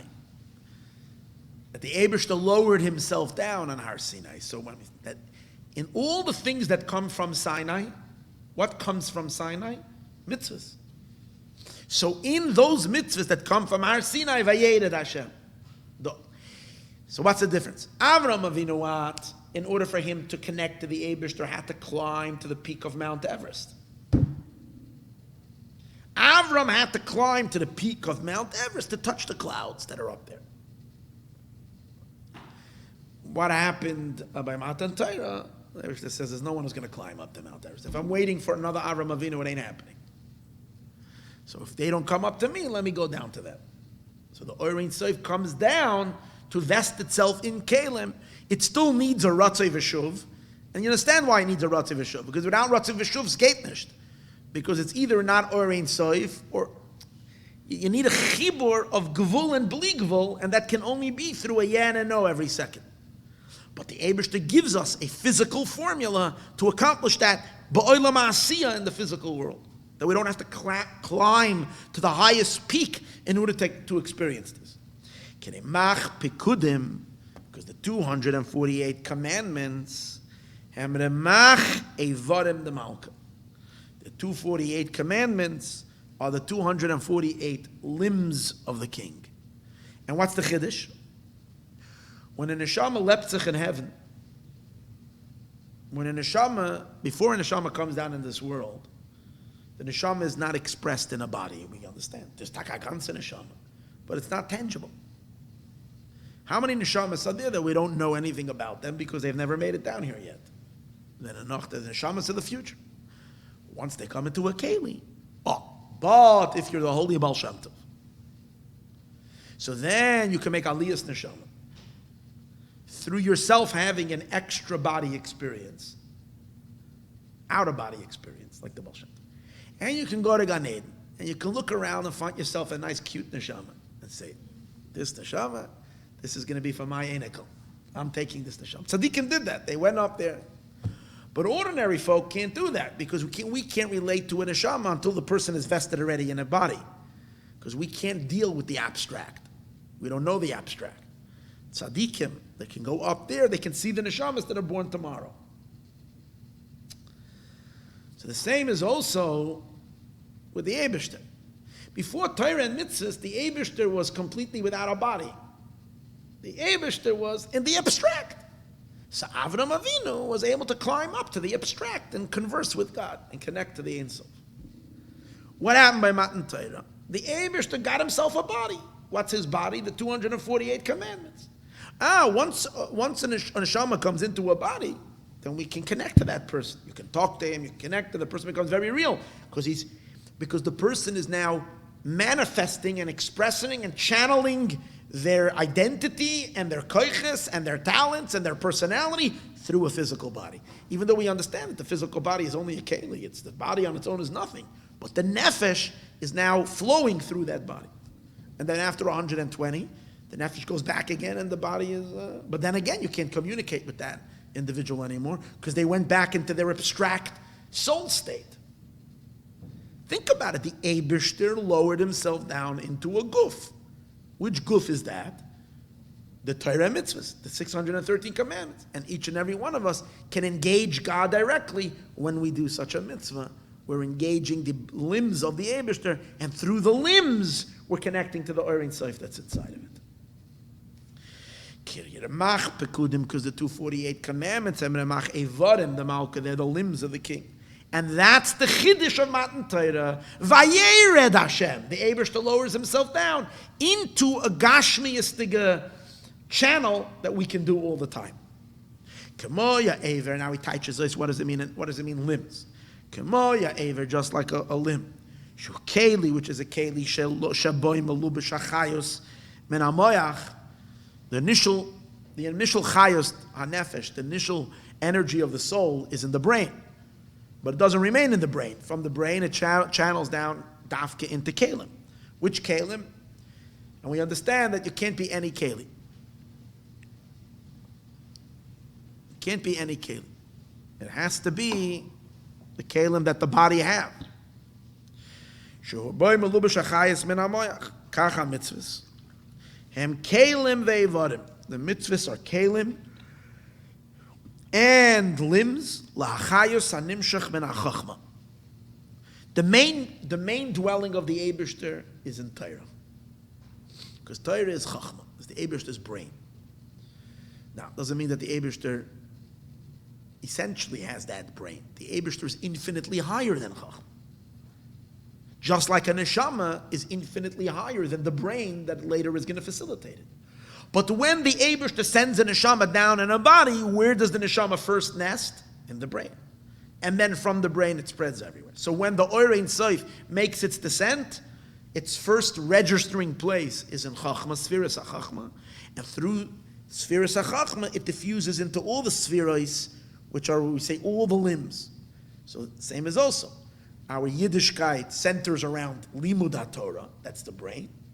And then from there, in Asiyas HaMitzvahs, you're manifesting it into a full-fledged presence of the divine in your life, in all the details of the life, in all of your tzinoros, if you call, in all of your channels. That's from Chachma. The Torah emanates from Chachma, which is the brain. That's where the Eibishter is bihislapshus. When did the Eibishter become a lubish in Chachma? Be'ikr, by Matan Torah. Mamish. Val yedei zeh, and through this, gilui oirein seif mamish benefesh ha'adam. And what does this bring us? The chiddush over here is not that there should be a gilui of the oirein seif in the mitzvah and in the Torah. Through the Torah, it should be v'shachanti b'soicham. The Eibishter should now be able to be his galus in your nefesh.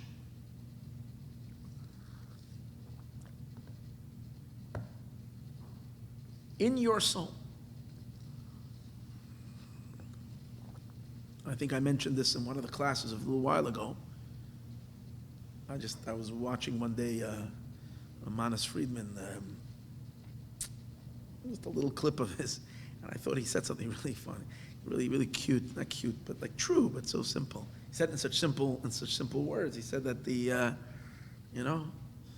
we know the Eibishter today's days so much more than we know our siblings, we know our spouses. We know God such in Hashem revealed to us all of his secrets.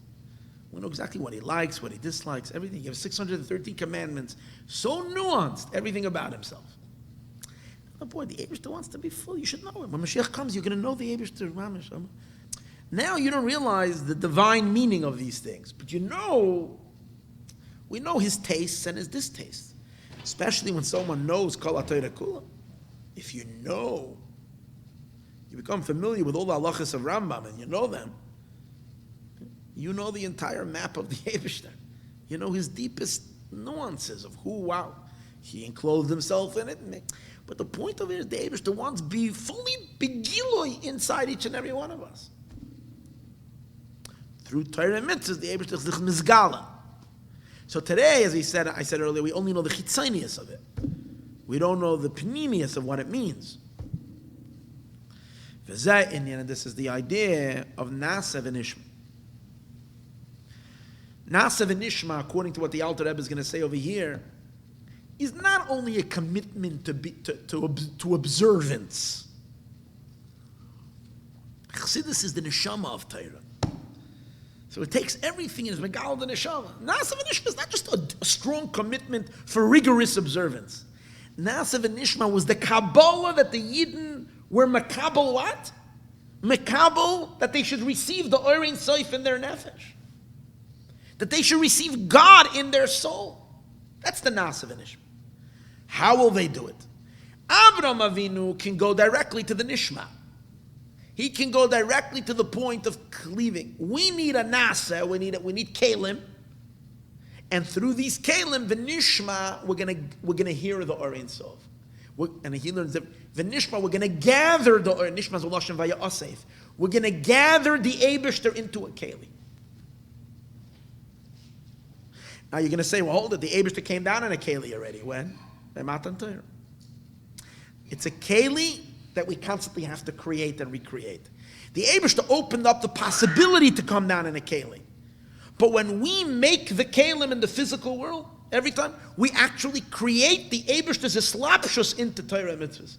Or else, without us constantly redoing these mitzvahs, without us constantly manufacturing new pairs of tefillin, and Yidden putting on tefillin and all this, the tendency of the Orein Soif is to draw away from the kelim. So he's not mislabish in Torah mitzvahs till we actually are doing the asiyah ba'olam hazeh hagashmi. For whatever reason, God is extremely excited about the material physical worlds becoming organized according to his will. He doesn't care. You can't say he doesn't care, but it's infinitely more precious to him than all the arrangements in the spiritual realms. He likes to see it when it's in the final concrete physics. And when we do it here, it gets him really excited for him to vest himself into these channels and be available for an intimacy with each and every one of us. So that's what he says. V'zeh in Nasa v'nishma. Nasa u'b'chenes kli b'asiyas ha'mitzvahs. We're going to make the kelim, we're going to do. So he learns the nasa, not so much on a commitment to listen, to do. He learns the nasa on actually physical observance of mitzvahs, the asiyah element. B'asiyas ha-mitzvahs, b'payol mamish, we're going to do the mitzvahs in the literal sense. The nishma, what's going to happen after that? The nishma maloshin vayishama Shaul. It says that Shaul gathered the people. He uses the word vayishama. So v'nishma means loshin asifa. We will gather. Who will we gather? Sheyisasei v'yiskabetz letoichan. We're going to be ma'asef, and we're going to gather letoichan into the mitzvahs. Hamshachas ma'orein seif baruch hu. Hamshacha from the Orein Sof. We're going to gather the Eibishter into us, even though we said before that you can't be a keli for it. Yet we are. This is the chiddush of Matan Torah. Ki hamshachas Orein Sof baruch hu b'Torah mitzvahs tali.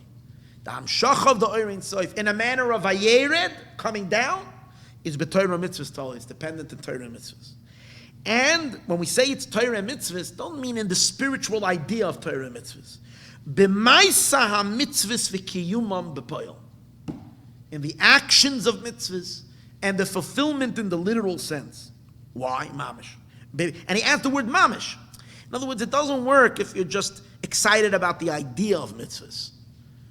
You speak about them, you're excited. No, it actually requires an actual doing, an asiyah mamish. Why? Why is that?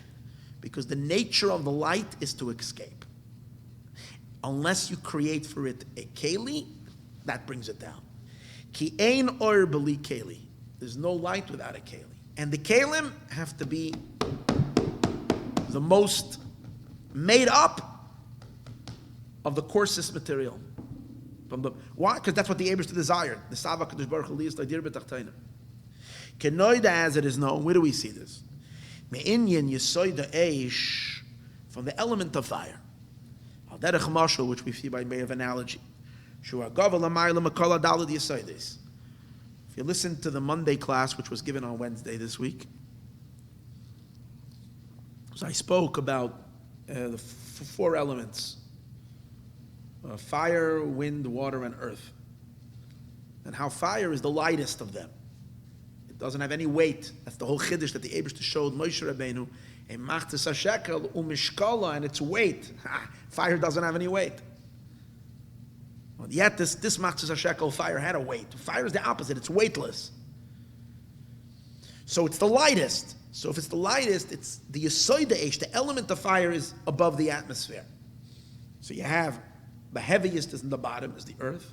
You have the earth covered with water, and the Eibishter has to make a special pu'ula that the earth should not completely be submerged in the water. Yekavu amayim al makam echad v'seirah hayabasha, the Ramban says, the Eibishter decrees that earth should not be, because of its weight, should not go under the water, but it should remain above. Then you have ruach, above the earth, is ruach lekim erachefes al penei amayim. And above that is eish. Not a physical fire that you can see, but why can't you see it? If this is the yisoid of Eish, it should be a glowing Eish. When you look up to the sky, you should see the whole atmosphere. The whole should be a fire. We should be encompassed by a wall of fire. And the answer is, even though the fire is be'etzem there, the yisoid, but ein or beloy keli. So the moment you create a keli for that fire, it will appear. The fire that's there, potential, will appear down here as a fire. Got to create from a keli. What's the keli? The oil, the wick, whatever combustiating material that serves as the keli to hold that fire. So Eish is higher than all the four elements. Kenoida, as it is known in Yisoida Eish. Okay. Tachas galgal yarech. It's under the galgal. It's an idea that brings from the Rambam. Under the what's the galgal? The orbit of the moon. Nevertheless, einoy meir belayla. At night you should see the fire. So ein lichtig by night from this yisoida eish. Lefi sha'oir haba mimenu, because the light that comes from this eish hayisoidi einoy meir, doesn't illuminate. Elam kein yesh davar lamata. There is something below. Shenechaz boy. It should chapsechon. V'doilik. It will burn it. It will burn on that. Kamoy psila, whether it's a wick, the eitzim, or logs, wood. V'achashakolu v'nisrafu. And after they became completely eaten up and consumed by the fire, nisrafu eitzim, the wood gets burnt. V'apsila, and the wick. V'stalik, it retracts. V'hoya kolohoya, and it doesn't even leave a trace. It's as if there was never fire here. Maybe you can see a trace of the fire from the ash, but there's no trace of the fire. It's as if it never was. Ve'eina oila b'shem or klal, and it's no more. There's no more lichtigkeit. There's no more light. There's nothing. It's just as dark as it was before. The same is also in the nefesh. Even though the Eibishter be'etzem, the Orein Seif, is everywhere, it's not called the oyer, giloy, in a person's nefesh until you make the keli. And what's the keli? Physical mitzvahs. That's the keli, where the Orein Seif can take hold. V'zehu, and this is the reason why we say, and here's the thing, when the Orein Seif is begiloy in your nefesh, what is that supposed to do? what is it supposed to translate?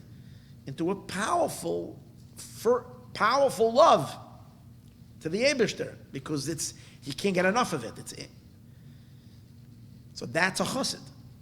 A chassid is a real chassid is someone who's on fire for Elokus all the time. He's margish Elokus, burning. But he can't be a chassid if you're an Amaretz. V'lo Amaretz chassid. The Amaretz, the Mishnah Pirkei Avos. That simply it means you can't be a very pious person if you don't know the Allah. A chassid one who does lifnim eshuras adin. The chassid is the one who goes beyond the letter of the law. You don't know what the law is, you can't go beyond the letter of the law. You have to know what the law is. Then you can do what's beyond the letter of the law. But what's the deeper meaning? Chassid means chassid comes from the word chesed. Chesed is love. Chassid means that the light of love is shining in you because the Eibishter is experienced in your soul and you're burning up for God. So Avraham Avinu was able to be a chassid. It says Avraham Avinu chassid, that's what it says. So Avraham Avinu was able to be a chassid without the keli, because his neshama was the keli. His neshama itself was a keli for it. But we that don't have that, as I said earlier, we can't climb to the top of Mount Everest. We don't have that keli. So you need kli ha-mitzvahs to be able to turn the Eibishter on in your soul, and then you can experience the Ratzi V'shuv. V'lo ya'amaretz chassid, chassid hu baal midas ava. Chassid is someone who has mastered the love. He's a baal midas ava. V'hi b'chenas oir, and this is this lechtigkeit. He compares the love. He's comparing love to this fire that he discussed earlier. That fire, the light of the fire, is only here if we have a keli. So he's saying love is also the same thing. What's the connection with love and light? He says because we know that beis pamim oir is gematria ava. Ki beis pamim oir be gematria vahafta, not ava, vahafta. Oir is 200 and what? And 7. 2 times 207 is 414. Vahafta is 414. That means that means that what? That you can't just love. There has to be a certain spiritual illumination in your neshama that you should love. That spiritual illumination of your neshama comes through asiyas hamitzvos. Fragt sich a Scheile, a Yid can fragen a Scheile, ich leg doch Talis und Tfilin a jeden Tag. I'm putting on Talis and Tfilin, I'm doing mitzvahs, I give tzedakah, and I'm not burning up with love.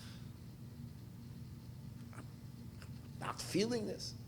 I feel dry, dead, shlepsach, I don't feel this love to the Oirein Saif. Especially like we said earlier from the Tzemach Tzedek, that the Eibishter gives you the mitzvah is a capsule that contains the Ratzon Elyon. When you take that capsule and the powder is released in your soul. That's what it says, however, here's the thing. It says, Aveda machaba mitzvah. Ve'ein Aveda machaba Torah, but Aveda machaba mitzvah. So it doesn't mean that if you do an Avera, you don't get credit for your mitzvahs. For all those who are worried, credit? For anybody that's looking for credit and for Olam Haba and for that, no. The Eibishter doesn't calculate. On Aveda, the person gets punished. For a mitzvah, you get a reward. Now, he's not deducting. And you come off Yenavelt and you chab garnish. Everything was a subtraction. It doesn't work that way. All the mitzvahs you've done is all there. Aveda requires a cleansing. Yeah. But the Tzemach Tzedek explains when it says Aveda machaba mitzvah, means that spiritual illumination in your neshama that the mitzvah is supposed to be a turn on. That the mitzvah is supposed to turn you on to the Eibishter with love and passion. If a person hasn't done tshuva for their Avedas, and he says, why? Because what's the quality of the mitzvah? To bring the love out of your neshama. The quality is because the mitzvah is the Eibishter's rotzen. So when you're bringing God's rotzen into your nefesh, it will evoke your rotzen. Kamayim apanim alpanim. The Eibishter's rotzen is shining in you. That's only if you don't have any avera on the rotzen. If there is any transgressions against the rotzen, so that contradicts the rotzen, and is not allowing the gilui of this in the person's neshama. Okay. For this, that's why Yid has to constantly every day do tshuva. That's why we have krish mashal amita. To keep clean. Chas v'shalom, there shouldn't be this clog up of inyanim that are blocking the izgalos of the Av. But that's only if what? If you have already Torah and mitzvahs. But if the person is an Amaretz, which means he's lacking in he's lacking in learning Torah, and therefore he's obviously lacking in his observance of mitzvahs, so lo Amaretz Chassid. So he can't experience this attachment to the Orein Soif, which is this love that we're talking about. This person can't have a gilui of the light of the love. There needs to be a keli sheyispoil boy, which should enable that in this keli should be that aspirus. B'chinas keli zu al yedei Torah mitzvahs, and the keli is Torah mitzvahs. So that's why Chassidus, that's why we always know. It's always been a tradition that if you want to daven well, you do a mitzvah before davening. Go help a yid. Famous story that Tzemach Tzedek, that he was once disturbed. He had a shaila. Usually, whenever he had shailas, his Zayda would come to him. After the passing of the Alter Rebbe would constantly appear to his Einikol, Tzemach Tzedek, and he would illuminate him on whatever shailas he had.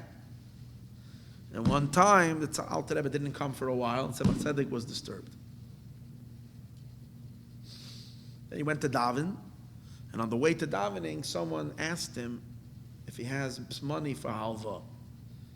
Why? He needed to buy a kelbala, I think it was. He wanted to buy a calf in the market. There was a deal, half price. There was a sale. Someone was sending a kelbala, and he's going out of business, so he put a sign half off. And this guy sees this. He needs it. He can use it. So he quickly goes to the Tzemach Tzedek, and he asks for a couple of ruble there to buy it. Tzemach Tzedek said, I'm busy now. I'm going to daven. Let's come to me after davening. I don't know if he had the cash on him, so he has to go get it and bring it. So come after davening. And he went to shul. And when he got to shul, the Tzemach Tzedek realized that Ani b'tzedek ech ze panecha. A yid needs help, and maybe someone is going to come and buy the kelbala before him. He's going to lose it. So the Tzemach Tzedek went back, again, changing his schedule, his rigid schedule.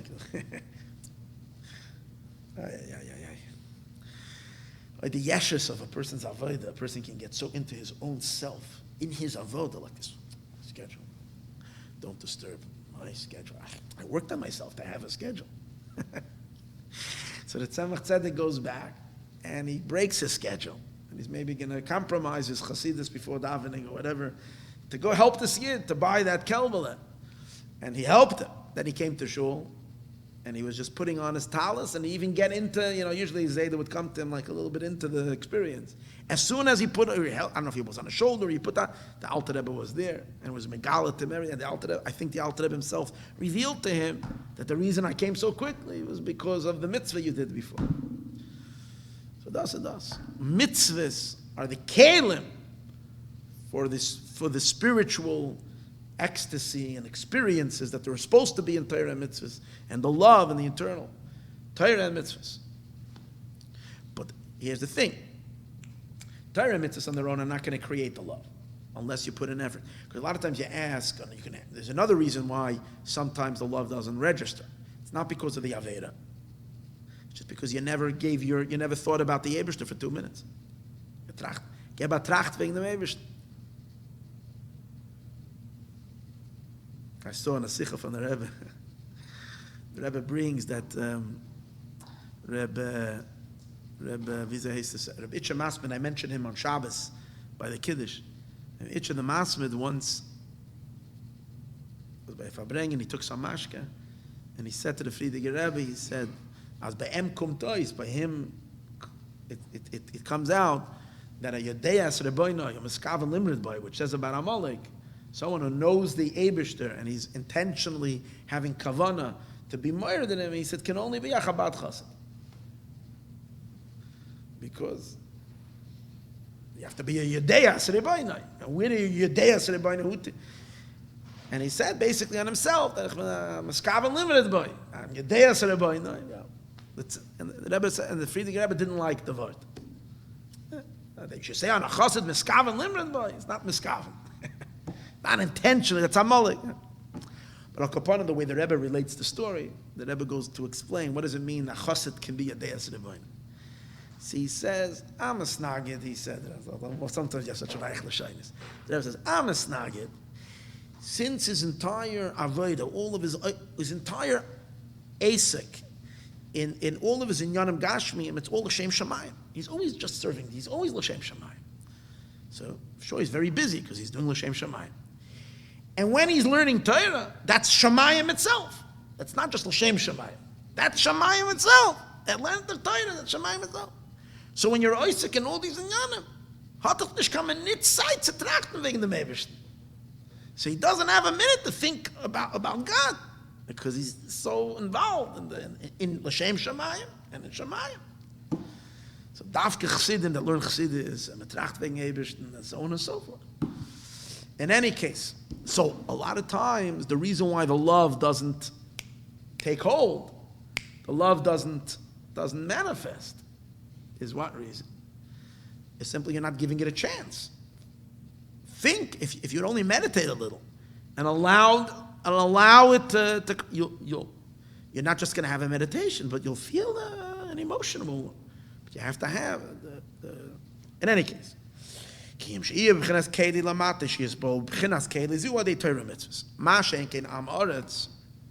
isn't the case of an Am Aretz. That's kedei that the oir ava, the light of the love, should shine in a person's neshama. But there's something else over here. So you need to have Torah mitzvahs. But also the fact that the Eibishter should vest himself, not only that you should connect to it, but that the Eibishter should bechlal have an inyan of yerida and come down is dependent on asiyas mitzvahs. So the oir is two things. The oir is your own oir ava of your neshama. The oir should light up in your own neshama, needs Torah mitzvahs. V'gam ikar hagoyrim, the main goyrim, l'amshachas oirein soif baruch hu, the amshach of the oirein soif, sheyeh mislabish b'Torah mitzvahs, that the Eibishter should be mislabish in Torah mitzvahs, v'liyos ant chakim, the Eibishter should come into chachma, that he should be a chacham, even though it's takavaloy b'chachma yediyah, but still the Eibishter is coming into chachma. So who ikar ha-Torah v'asiyas ha-mitzvah atzma? It's the actual, the Torah and the Asiyas HaMitzvahs themselves, they cause the light to come down into it. It's not because the Eibishter vested himself in Torah and mitzvahs, that's why we need to do them. It's the opposite. When we do them, the Eibishter mislabish in them. Shebchinas ha-keli kodma la'or. Because the rule is that the keli is before the light. And the reason for that is, why is keli before the light? Because in Kabbalah and Chassidus it says that the shayrish of the kelim is higher than the shayrish of the oir. So even though kelim are what? Physical, earthy, but the shayrish shay, the oirein seif is lower than the shayrish of where the kelim that they're manifesting it. Shebchinas hakeli kadma la'or b'sharshai u'makar chaytzavai, in the source of where it's been excavated.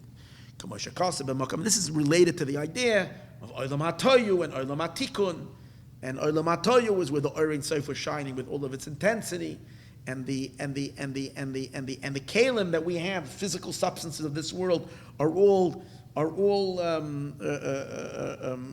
debris from those shattered world of Olam HaToyu. So there's something very, very, very potent in the materials of this world when we fashion them and design them according to the Eibishter's will, which is mitzvahs.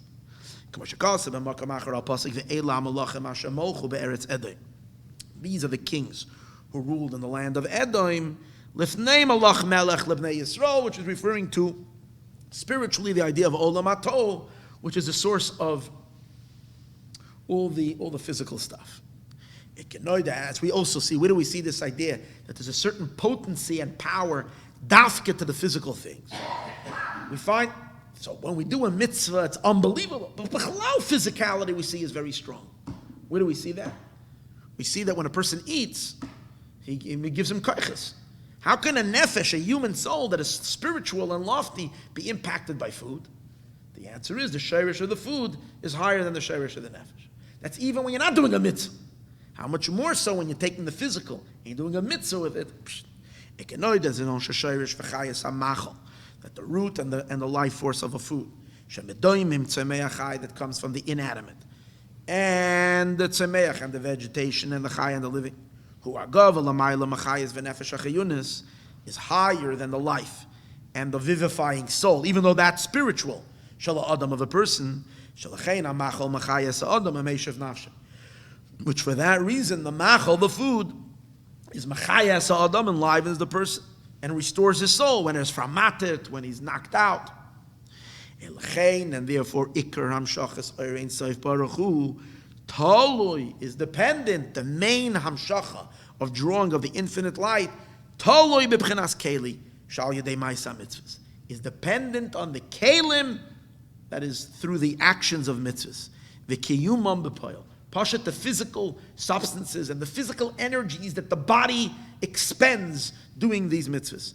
B'poil mamish, sha'oisin b'chinas keli, that we make a keli, mezen nimshacha oira mislabish behem.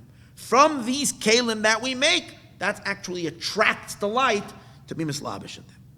V'zehu gam kein inyan v'lo ya'ama aretz chassid. It's two things. It's not only to evoke his own love of his neshama he can't experience, but pasha to draw down the oirein seif in mitzvahs without that he doesn't have. The light of love from above, that means, which is in Torah and mitzvahs, which is only through the vessels which are Torah and mitzvahs. And what this will understand comes out according to this, that through Torah and mitzvahs, we kind of can achieve the same thing like Avraham Avinu achieved. And he achieved it without Torah and mitzvahs. And with this we'll understand, but with this last nekuda and last vort, that what? That the ikar hamshacha of the light comes dafke through Asiyah Gashmis, we'll understand that not only are we equal to Avraham Avinu, but actually in our Torah and mitzvahs there is something superior to Avraham Avinu. Even though Avraham Avinu also danced with the Orein Seif. He waltzed with the Orein Seif. He touched it and retracted. He was a keli to this through his Ratzai V'shuv, in his own personal avodah. But we, the way we access that is even deeper than Avraham. In which sense?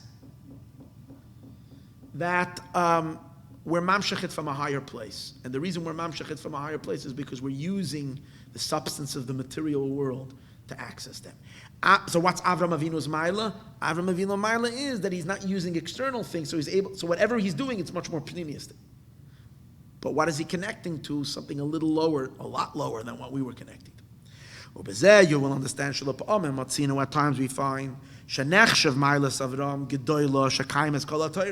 sometimes we praise Avraham Avinu that his Maila is superior to us.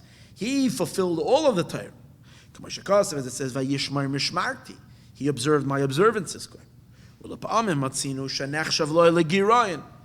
other medrashim and so on, it seems that Avraham Avinu was lacking. Avraham was not zeicha to Torah.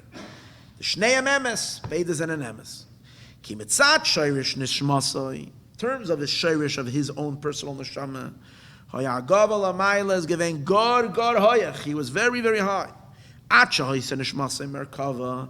To the fact that his neshama itself, without kelim of mitzvahs, his neshama itself was a chariot, ubchenas keli, and it was a keli lo oira Torah, to the light of the Torah. What's that? The oirein seif. The oirein seif baruch hu animshachu mislabish b'Torah. To the oirein seif that's mislabish in Torah, his neshama was a keli directly for the oirein seif. He was a mekaver to that through his avodah of intense love. Ki Avraham eiver ma. What's Torah? Koyach ma. And Avraham Avinu was Eiver Ma. So whatever Chachmi Allah was a Keli for, he himself was a Keli. Eiver v'Keli, he was an Eiver and a Keli. Avokol ha-mitzvahs atzmon, but the mitzvahs themselves. Shemadreges el yoinus yoiser, that are even higher. Melifnei melech maloich melech. They're from Olam Atoyu, which means in the Oirein Seif, it's from the pnimius of the Oirein Seif. Adayin lo nitnu b'mei Avraham, that was not given. Tzemach Tzedek explains, because the main stimulus of the Oirein Seif is not the human Ratzai V'shuv. The human ratzai v'shuv, meaning the neshama's digger ratzai, is from Olam HaTikun. The neshama is from Olam HaTikun. So it's mamshich the oir, but a little bit of more of a weaker oir. The main hamshach of the oir in soif in its full potency comes dafka through the birurim of Olam, the nitzutze kedusha that we elevate, the sparks of Torah that come through the refinement of Gashmias. That's really what gives the Eibishter a thrill and an excitement to engage and be involved and zacharaplas and to lower himself down into the world. And that's the idea of Kayam Avraham Avinu Kol HaTorah Kula Achaloid Nitna, and as we learn. So when did we start it? By Matan Torah. By Matan Torah, we were zoichet to this unbelievable thing. But by Purim, we really achieved it. Now, since Purim is going to be the clincher and the closer and complete Matan Torah, we have to say that in Purim, you have this Indian that what does Matan Torah accomplish? That the Eibishter is malbish himself in Evarim, in limbs, and Remach Evarim. So we have to say that the same thing is in the story of Purim. Where do we see that? There's a famous pasuk where Haman is talking to the Melech, and the Melech says to him, the Haman says, what do you do with Ashrei Melech Chafetz B'Yikara? He says, Yavoyu Levush Malchus. We should bring the garment of the king. And the Susa, Sharochav Olav HaMelech. And the Yalbisheyu, and we should dress him. So the Alter Rebbe sees in that pasuk the entire Matan Torah. Levush Malchus, Oita Oir Kasalma, that's the Torah, that's the Levush. Yavoyu Levush Malchus. Let's bring the Levush that could contain the Oir in Seif. The Torah is the Oir, is the Levush. The mitzvahs are the Susim. Because when a person is riding, what is a sus? It carries the rider down. So what brings the Oir in Seif down to this world? The sus. Torah and mitzvahs. These are the Asher Rachav Olav HaMelech. That's the Eibishter. And Yaviu Levush Malchus. It should be brought. Let's bring Torah again to the world in a much deeper way than ever before. Is that what it is? Achal inyan amshach zu nemar. On this amshach it says Yaviu Levush Malchus. Mizal brengen, they should bring a Levush Malchus. The sus and the horse Asher Rachav Olav HaMelech, that the king has ridden on it. They'll be shayasa ish, and they should enclose the person. Who's the person? Every Jew. That's the person. The Indian and the idea is ki in a Levush Malchus. This Levush Malchus ein b'chinas Torah mitzvahs. So it's interesting. In the middle of Rebbe's Maimer, I think in the Ramosha, the son of the Alter Rebbe's Maimer, meaning in his version of the Maimer, he says that the Levush is Torah and the Susim are mitzvahs. Here in the Maimer, it implies that the Levush is both Torah and mitzvahs. And the Sus is something that enables this Hamshacha to happen, that the Eibishter should go into the Levushim. The Sus brings the Orein Seif down into the Levushim. But the actual Torah and mitzvahs, that's the Levushim. So there's different gears over here. Where do we see the Torah and mitzvahs? Is a Levush for the Melech, like it says, Oita Oir Kasalma. The Eibishter wraps himself in light, Kasalma, like a garment. So just like we put on a garment, we wrap ourselves in the garment. The Eibishter wraps himself in light. What's light? Torah Oir. Torah is light. So the Eibishter garbs himself in the Torah. The Oir Ein Soif garbs himself in the Torah. Oita Oir Kasalma, ve'ein Oir ela Torah. And Oir, that's Torah. Because Torah comes from Chachma. And Chachma is Oir. For who b'chinas levush, and this is the garment l'oirein seif baruch. And this is the garment, the ganze Chachma of the Torah is only a garment for the oirein seif, the unknowable. That's mislabish in it.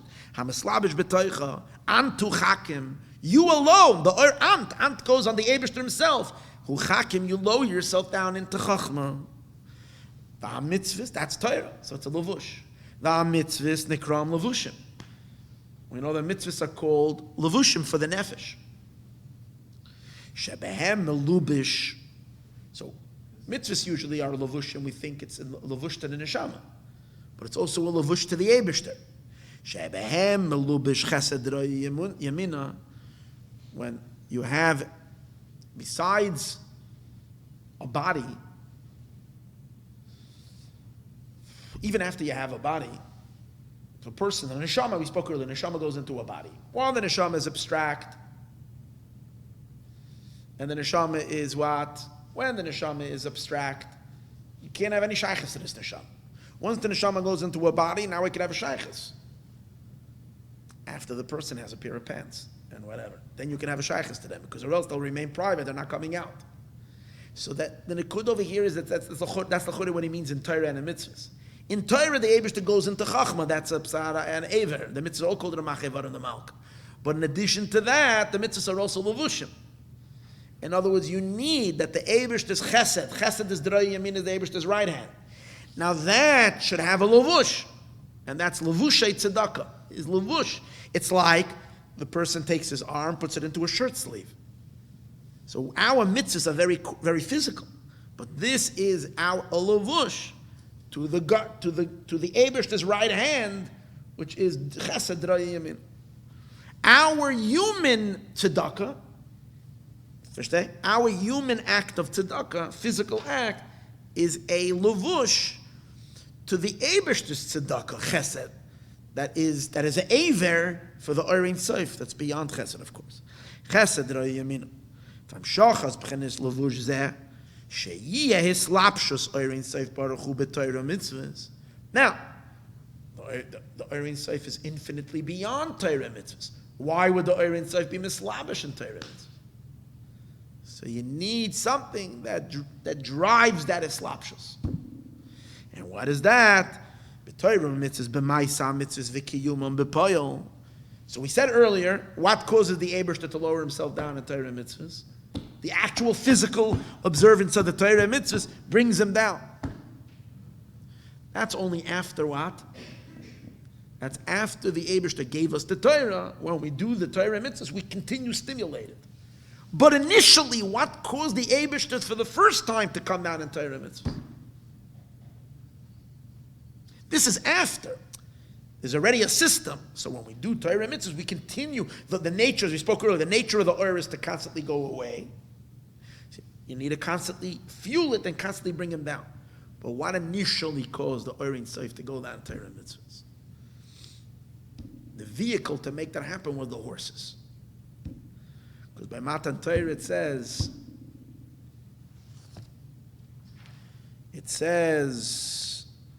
Kisir kaval susecha markevoisecha Yeshua. When you came riding into town on a pony, right?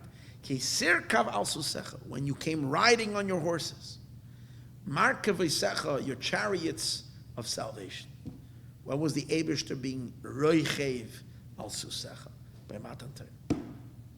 Because what do horses do? Horses bring someone to a place that they usually can't go on their own. So for the Orein Sof to descend down so low into this world is through the Susim.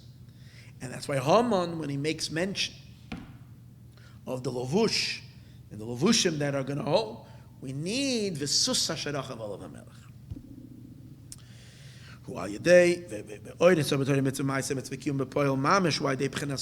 It's through the horse.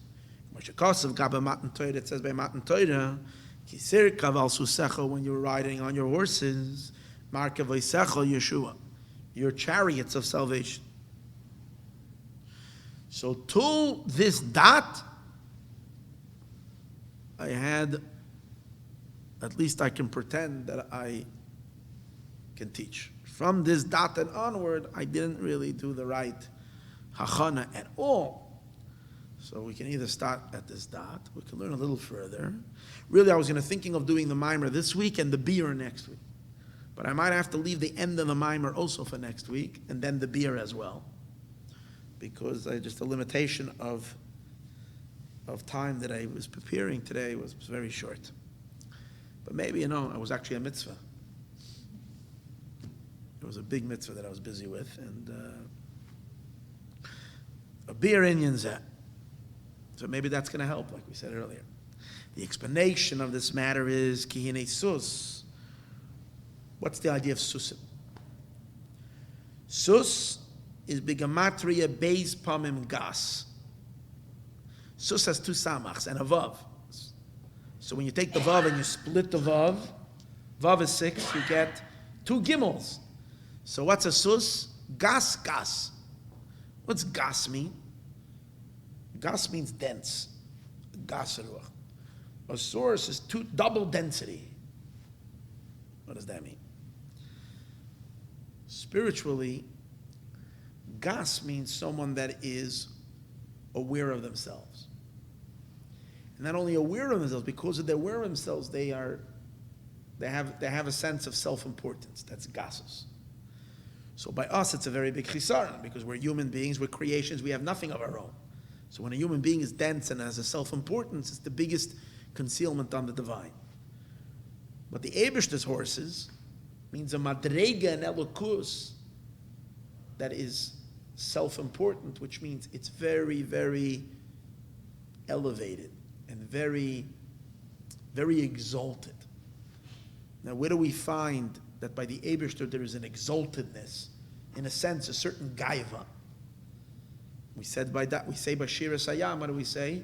Ashir al Hashem, ki go'oi go'a. He is, the Rashi says he's mizgeya. He prides himself over those that are proud. He is above the above. V'hainu b'chinas ki go'oi go'a. Dahainu. Liois al yedei zeh b'chinas bittul elov yizbarach. Seems like azeh. Again, from my limited understanding of what I understood earlier, which I think is very, very limited, so I can't really say. I just glimpsed this. The susim help the yid be a muchsher de gekeli for Torah and mitzvahs. Because the keli for Torah and mitzvahs is absolute the bittul. And that's why they say, a Gentile can do Torah and mitzvahs from today till tomorrow. It's not generating anything.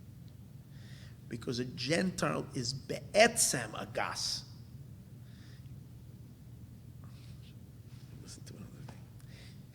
He's be'etzem a gas. What does a gas mean? As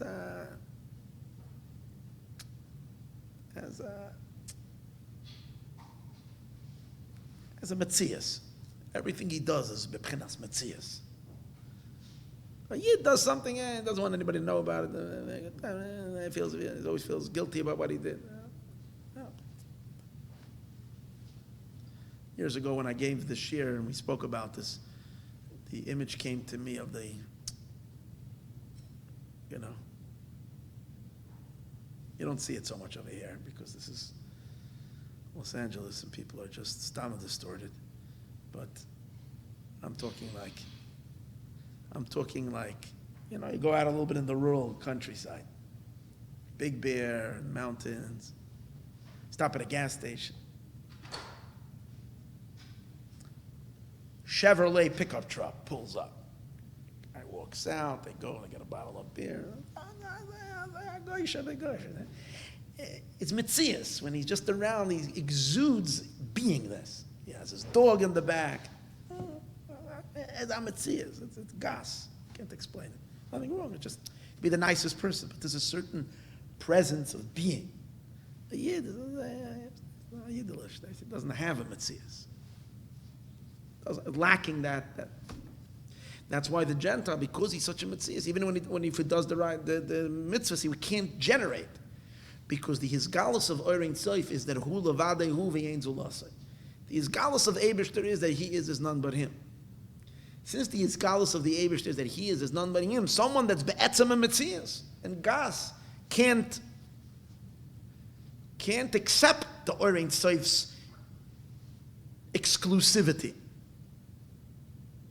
So his etzem mitzias of Gasseskeit contradicts it. But, so what brings in Yidden, what creates by Yidden, by Mat, this bittul, this inherent bittul that Yidden have? It's in our collective memory from Matan Torah. Because the Eibishter came with his horses.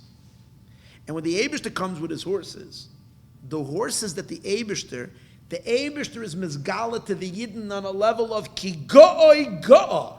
When you see when the Eibishter is being humble and kind of unpronounced and non-important in a sense, then a person can drei zacharim and also be a yachke bedam. Why? Because but when you get to see the Eibishter, when the Eibishter is being, yes, the susim of the Eibishter, which is gas, when the Eibishter is in his full presence of force, of roimamus and gadlus and greatness, it casts such a powerful fear, and I don't say just even fear, it kind of like shrinks the person to non-beingness. And in that non-beingness, you become a keli for the Ein Sof. That was part of the Gilui of Matan Torah. There was that, the Gevura of Elokus, the Starkheit of Elokus. We'll start with this Indian. Why?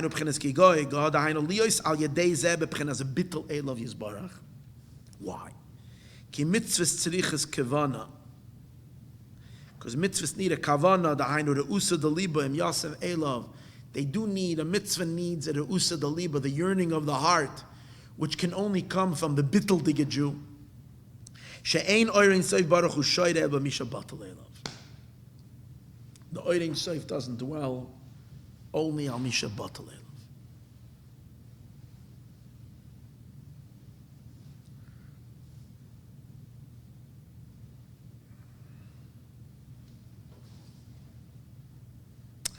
I feel it's wrong for me to teach this because I didn't really durchgenommen in this Inyan. So we're left with what Inyan? What are we left? We still need to understand this Inyan of Sus Asherach of Olav HaMelech. Hold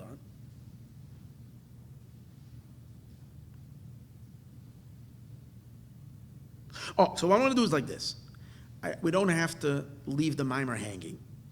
I'm planning now to skip for now so that we'll come back to it next week. This paragraph, and also the next paragraph. And I want to start from the last piece on the next page, on Daf Tzadik, from when I say that, I mean 4 lines from the beginning of Daf Tzadik Zayin.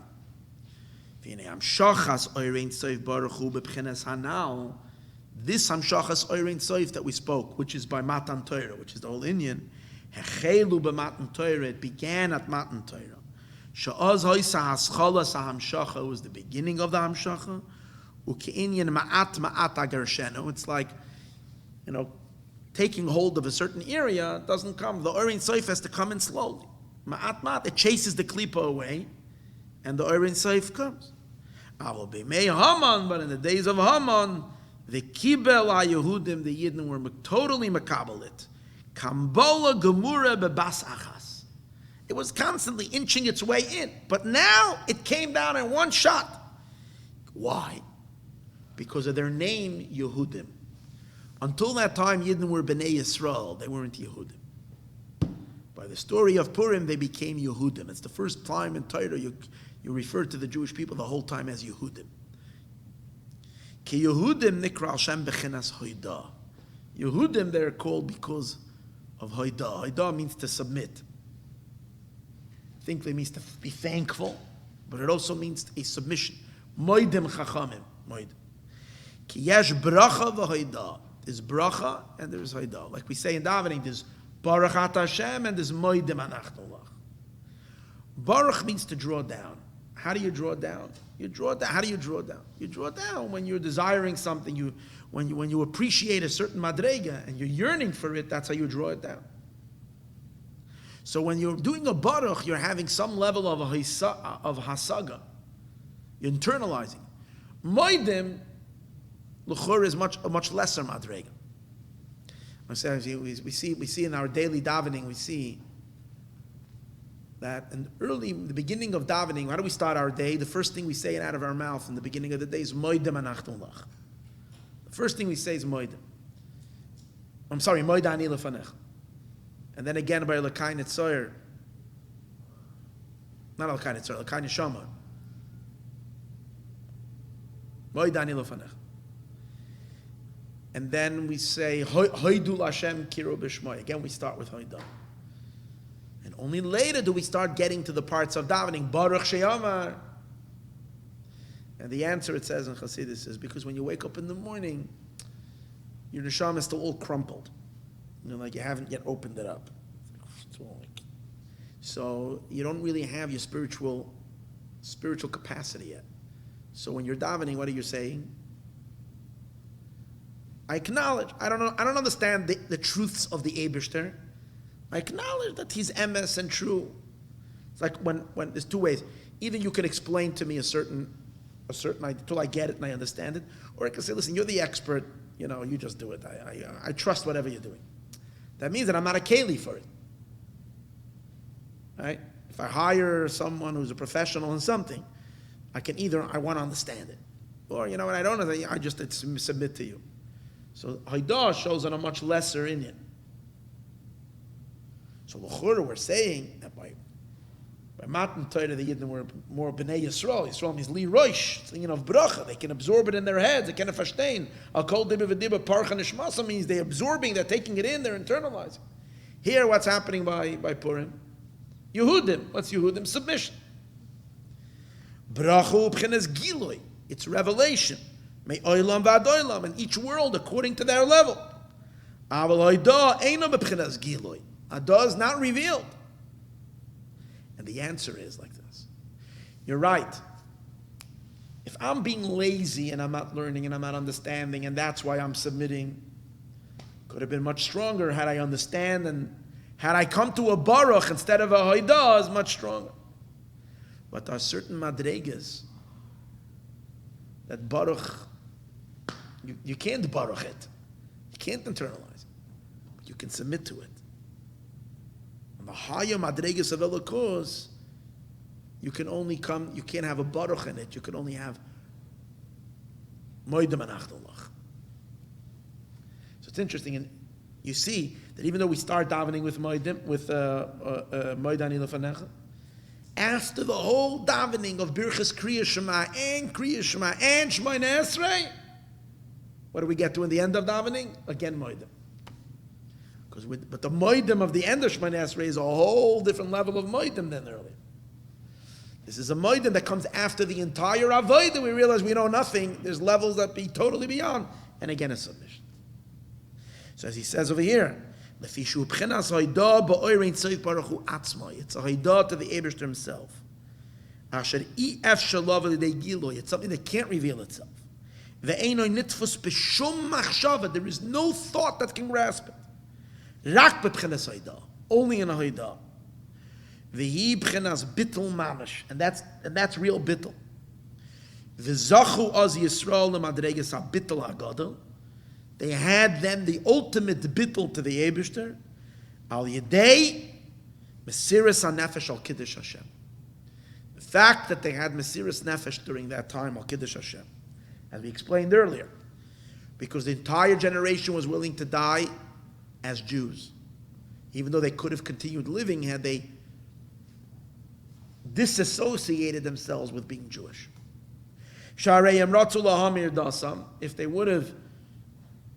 If they would have exchanged their belief system, Haman would have not harmed them. He decreed on those that are moideh in Judaism, those that are they were Moisa Nefesh, and they stood in that Mesiris Nefesh. Sometimes Mesiris Nefesh is a momentary, insane decision.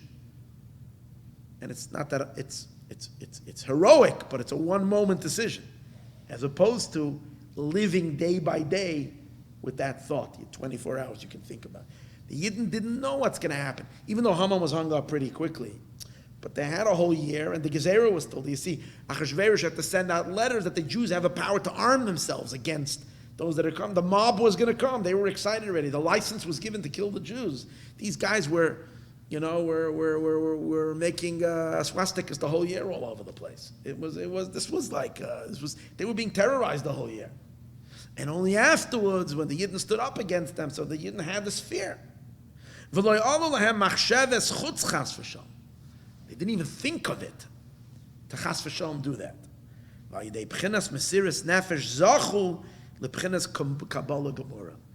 So even though spiritually they were not really on a high level, but this Mesiris Nefesh brought them to a complete haidah and submission to the Eibishter, and which allowed shenichnas v'nimshach lahem b'chinas oirein soif baruch hu mamish. The oirein soif, which is the whole idea of what Torah is all about, to be a conveyor of the oirein soif, finally, as is reingegangen in the kishkis, it went into them completely. It was absorbed in them. And again, in the story, it happened through the Levush Malchus and the Sus, which we're Be'ezus Hashem going to complete next week. This Inyan of what these Susim are and what they accomplish, and what this Inyan is to facilitate this Inyan. Okay.